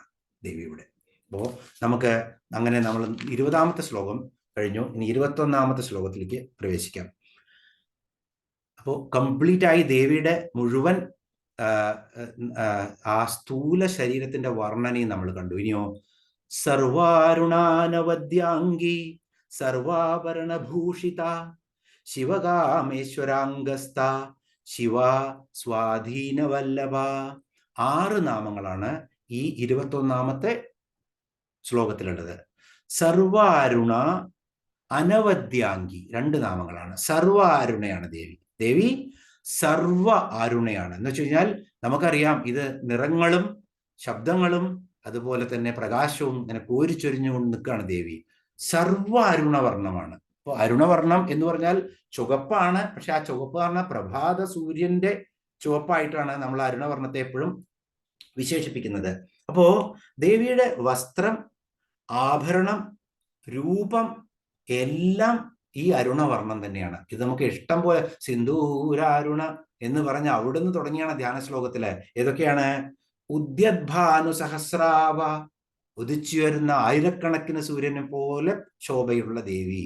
അതുപോലെ നിജാരുണ പ്രഭാപൂര മജ്ജത് ബ്രഹ്മാണ്ഡ മണ്ഡല, തൻ്റെ അരുണപ്രഭയാൽ ഈ ബ്രഹ്മാണ്ഡത്തെ മുഴുവൻ മുക്കിക്കളയുന്ന അവളാണ് ദേവി എന്ന് നമ്മൾ കണ്ടു. അത് കഴിഞ്ഞാൽ അരുണാരുണ കൗസുംഭ വസ്ത്രഭാസ്വക്കടീതടി, ദേവി ധരിച്ചിരിക്കുന്ന ആ വസ്ത്രം അരുണാരുണ കൗസുമാണ്. അപ്പൊ എല്ലായിടത്തുമാണ്. ഇവിടെ എന്താ പറയുന്നത്? സർവാരുണ എന്ന് പറഞ്ഞാൽ ചുവപ്പ്. അങ്ങനെ ആ ദേവിയുടെ മുഴുവൻ നമ്മളിപ്പോൾ കാണുകയാണ്. എങ്ങനെ ആ രൂപം അരുണമയമായിരിക്കുന്നത്. അതുകൊണ്ടാണ് നമ്മൾ ആദ്യത്തെ ക്ലാസ്സിൽ തന്നെ ആ ചുവന്ന അരുണ ശോഭയെ മനസ്സിൽ ധ്യാനിക്കൂ, ദേവി തനിയെ വരും. ഈ ലളിതാ സഹസ്രനാമത്തിന്റെ ഈ സബര്യ അവസാനിക്കുന്നിടത്തോടുകൂടി ചുവപ്പ് അല്ലെങ്കിൽ അരുണവർണ്ണം എന്ന് പറഞ്ഞാൽ ആ പ്രകാശം മനസ്സിൽ വരുമ്പോഴേ ദേവി ഇങ്ങനെ നിറഞ്ഞു നിൽക്കും എന്ന ഉറപ്പാണ് എനിക്ക്. അത് ധ്യാനിച്ചിട്ട് തന്നെ എല്ലാവരും കേട്ടോളൂ. ഓക്കെ. അപ്പോ അധരം മധുരം എന്ന് പറഞ്ഞിട്ട് മധുരാഷ്ടകമുണ്ട്. എല്ലാം മധുരമാണ്. അധരം മധുരം, വദനം മധുരം എന്ന് പറഞ്ഞാൽ അസിതം മധുരം, വസിതം മധുരം, മധുരാധിപതേർ അഖിലം മധുരം. ഇവിടെ ദേവി മധുരമല്ല, അത് രസമാണ്. ഇവിടെ എന്താണ്? ആ വർണ്ണമാണ്, അരുണവർണ്ണം. ഇനിയോ അനവദ്യാംഗി. കേട്ടോളൂ, എന്തൊക്കെ ശബ്ദങ്ങളാന്ന് ആലോചിച്ച് നോക്കൂ. സർവ അരുണ എന്നുള്ളത് 49ാമത്തെ നാമം. 50-ാമത്തെ നാമമാണ് അനവദ്യാംഗി. എന്താണ് അനവദ്യം എന്ന് പറഞ്ഞാൽ? അവദ്യം എന്ന് പറഞ്ഞാൽ നിന്ദനീയം എന്നാണ് അർത്ഥം. അപ്പൊ നമ്മൾ എപ്പോഴും ഉപയോഗിക്കുന്നതാണ് അനവദ്യം. അനവദ്യ സുന്ദരം ഗജാനനം എന്നൊക്കെയുള്ള ഭക്തിഗാനങ്ങളുണ്ട്. അവദ്യം എന്ന് പറഞ്ഞാൽ നിന്ദനീയമാണ്. അനവദ്യം എന്ന് പറഞ്ഞാലോ അനിന്ദനീയം, എന്ന് വെച്ച് കഴിഞ്ഞാൽ ശ്ലാഘനീയം, വളരെയധികം ശ്ലാഘിക്കാവുന്ന, അത്രയും പ്രശംസനീയമായിട്ടുള്ളതാണ് അനവദ്യം. അപ്പോ ഇവിടെ എന്താണ് ദേവി? അനവദ്യാംഗിയാണ്. അംഗങ്ങൾ മുഴുവൻ ദേവിയുടെ, ഇനി ഒരു കുറ്റവുമില്ല. നമ്മൾ നേരത്തെ പറഞ്ഞു ദേവി സമ്പൂർണയാണെന്ന്. ഷീ ഈസ് ദ പെർഫെക്റ്റ്, ഇംഗ്ലീഷിൽ പറയാച്ചാൽ. വേറെ ഓരോ ഒബ്ജക്റ്റും, ഇപ്പോ നമ്മളുടെ പഞ്ചേന്ദ്രിയങ്ങളുടെ രാമകൃഷ്ണ പരമഹംസർ പറഞ്ഞപ്പോഴും പറഞ്ഞു, നമ്മളെ എല്ലാ വിഷനാണെങ്കിലും സ്മെല്ലാണെങ്കിലും അതിനൊന്നും പിടിച്ചെടുക്കാൻ പറ്റാത്തതിലും അപ്പുറത്തുള്ള ആ പെർഫെക്ഷനാണ് ആരുടെ? ദേവിയുടെ ഈ രൂപങ്ങൾ, അംഗലാവണ്യം ദേവിയുടെ. അപ്പോ ഇവിടെ ഈ പ്രപഞ്ചം ദേവിയാണ്. അതില്ലെങ്കിൽ ഈ പ്രപഞ്ചമേ അപൂർണമാണ്. ഈ ദേവി ഇല്ലെങ്കിൽ, ഈ പ്രപഞ്ച മാതാവായ ദേവി ഇല്ലെങ്കിൽ ഈ പ്രപഞ്ചമേ അപൂർണമാണ്. അപ്പൊ നമ്മളും ആ പ്രപഞ്ചത്തിന്റെ പഞ്ചഭൂതങ്ങളില് ബ്രഹ്മാണ്ടമാണെങ്കിൽ നമ്മൾ പിണ്ടാണ്ടമാണ്. അതേ ദേവിയുടെ അംശമാണ് നമ്മൾ. എപ്പോഴും ഇത് ഓർക്കണം. എന്ത് നമ്മൾക്ക് തോന്നുമ്പോഴും നമ്മൾ ഇത് ഓർക്കണം. ഞാൻ ആ ദേവിയുടെ തന്നെ, ആ അമ്മയുടെ തന്നെ അംശമാണ് എന്ന് സദാ ഓർത്തുകൊണ്ടിരിക്കണം. അപ്പൊ എവിടെയാണ്? അനവദ്യാംഗിയാണ് ദേവി. അപ്പോ സർവാരുണ അനവദ്യാംഗി, 2 നാമങ്ങളാണ്. അത് വായിക്കുമ്പോ സർവാരുണ അനവദ്യാംഗി എന്ന് വരണം. അല്ലാതെ പിന്നെ ആ എന്നുള്ളത് നമ്മുടെ മനസ്സിലെങ്കിലും അത് തോന്നണം വായിക്കുമ്പോൾ. അതാണ്. ഇനിയോ അടുത്ത നാമം എത്രാമത്തെയാണ്? 51-ാമത്തെ നാമം സർവാഭരണ ഭൂഷിത. എവിടെയോ സർവ ആഭരണങ്ങളും അണിഞ്ഞ് ശോഭിച്ചു നിൽക്കുന്നവളാണ് ദേവി. നോക്കൂ, എത്ര മഹത്തരമാണ് നമ്മുടെ ദേവി ദേവതാ സങ്കല്പങ്ങളൊക്കെ. അപ്പൊ നമ്മൾക്ക് കുറെ കാലത്തിന് ശേഷം എല്ലാം ഉപേക്ഷിക്കണം. നമ്മൾ ഭാഗവതം പഠിക്കുന്നുണ്ട്. നമ്മൾ ഐശ്വര്യമില്ലാത്ത ഒന്നിലും ഈശ്വരീയത ഉണ്ടാവില്ല എന്നാണ് നമ്മളെ പഠിപ്പിച്ചിരിക്കുന്നത്. പക്ഷേ നമ്മൾ പലപ്പോഴും ദരിദ്രനാവണം എന്നാലേ ഭഗവാൻ വരുള്ളൂ, കഷ്ടപ്പാടുകൾ വന്നിട്ട് അങ്ങനെ മുടിഞ്ഞു പോകണം എന്നാലേ ദൈവദർശനം ഉണ്ടാവുള്ളൂ എന്നൊക്കെ കുറേ കാര്യങ്ങൾ നമ്മുടെ മനസ്സിൽ എങ്ങനെയോ ഈ ആണി അടിപ്പിച്ച് തറപ്പിച്ച് വെച്ചിട്ടുണ്ട്. എന്നാൽ നമുക്ക് ഇങ്ങനത്തെ ഒരു മഹാവിഷ്ണുവോ ശിവനെ പറയാൻ പാടില്ല. കാരണം ശിവന്റെ വ്യത്യസ്ത രൂപങ്ങളാണ്. കാമേശ്വരനായിട്ടും ശിവനാണ്. എന്ന് വെച്ച് കഴിഞ്ഞാൽ ദ എംബോഡിമെന്റ് ഓഫ് ലെസ്റ്റ് ആയിട്ട് ശിവനുണ്ട് പ്രപഞ്ച സൃഷ്ടി നടത്താൻ. അതേപോലെ തന്നെ ഡെത്തായിട്ടും ശിവനുണ്ട്. കാമനെ ദഹിപ്പിച്ച കാമേശ്വരനായിട്ടും ശിവനുണ്ട്. അപ്പൊ ശിവനെ നമ്മൾ മാറ്റി നിർത്താതെ നമ്മൾ പിന്നെ പറയും, ഏത് ദേവീ ദേവതാ സങ്കല്പവും എടുത്തോളൂ, എല്ലാം ഐശ്വര്യ സമ്പൂർണമാണ് നമ്മുടെ. പിന്നെ എന്തുകൊണ്ട് നമുക്ക് ഇങ്ങനെ ഒരു കാര്യം വന്നു? പലപ്പോഴും പലരും പറയുന്നത് കേട്ടിട്ടുണ്ട്, നമ്മളുടെ ഈ ബൈബിളിക്കൽ നോളേജ്, നമ്മൾ ഈ സംസ്കൃതം പഠിക്കൽ നിർത്തിയിട്ട് ഈ കൃത്യമായിട്ട് മത്തായി സുവിശേഷത്തിൽ പറയുന്നുണ്ടത്തെ പണത്തെയും ദൈവത്തെയും നീ ഒരുപോലെ സ്നേഹിക്കരുത് എന്ന്. ഇതൊക്കെ നമ്മൾ എപ്പോഴും പറയുന്ന ഡയലോഗാണ്. നമ്മുടെ ബേസിക് ആയിട്ടുള്ള വസ്തുക്കളൊക്കെ മറന്ന്, സംസ്കൃതി മറന്ന് ഇതിനെ മാത്രം പിടിച്ചു വെക്കുകയാണ് നമ്മൾ. പണത്തെയും ദൈവത്തെയും നീ ഒരുപോലെ സ്നേഹിച്ചു കഴിഞ്ഞാൽ പണത്തിനെ നീ കൂടുതൽ സ്നേഹിക്കും, ദൈവത്തെ നീ സ്നേഹിക്കില്ല എന്നുള്ള പേടിയാണ് അവിടെ. അതുകൊണ്ടാണ് സ്നേഹിക്കേണ്ടെന്ന് സുവിശേഷത്തിൽ പറഞ്ഞിരിക്കുന്നത്. അങ്ങനെ നീ പാവപ്പെട്ടവനായിരിക്കണം. അതുപോലെ നമ്മുടെ ദേവി എന്ന് പറഞ്ഞു കഴിഞ്ഞാൽ എന്താ ഇപ്പൊ നമ്മൾ വിവരിച്ചിട്ടുള്ള ആ ദേവി ഇങ്ങനെ നിൽക്കുന്നത് കണ്ടു കഴിഞ്ഞാൽ, ലക്ഷ്മി ആയിട്ട് നിൽക്കുന്നത് കണ്ടു കഴിഞ്ഞാൽ നമ്മൾക്ക് എന്തോ ഒരു ഐശ്വര്യമായിരിക്കും മനസ്സിൽ. കൃഷ്ണൻ ഇങ്ങനെ ഓടക്കുഴൽ ഊതി നിൽക്കുന്നത് കണ്ടു കഴിഞ്ഞാൽ എന്തായിരിക്കും? ഉമാമഹേശ്വരന്മാരിങ്ങനെ ഇരിക്കുന്നത് കണ്ടു കഴിഞ്ഞാൽ എന്താണ് മനസ്സിലുണ്ടാവുക? അതേ സമയത്ത് നമ്മൾക്ക് ഇങ്ങനെ കുരിശിൽ തൂങ്ങി നിൽക്കുന്ന ഭാവനയൊന്നും നമുക്ക് വരില്ല. അപ്പോൾ ഇതെല്ലാം നമ്മുടെ ഈ 1935 വെസ്റ്റ് മിനിസ്റ്റർ ആബിയില്, ഇപ്പോഴും ലണ്ടനിൽ പോയി കഴിഞ്ഞാൽ അത് തന്നെയാണ് വെസ്റ്റ് മിനിസ്റ്റർ ആബി. തെംസ് നദിയുടെ തീരത്തുള്ള അവരുടെ പാർലമെന്റ് മന്ദിരം വെസ്റ്റ് മിനിസ്റ്റർ ആബി തന്നെയാണ് എപ്പോഴും.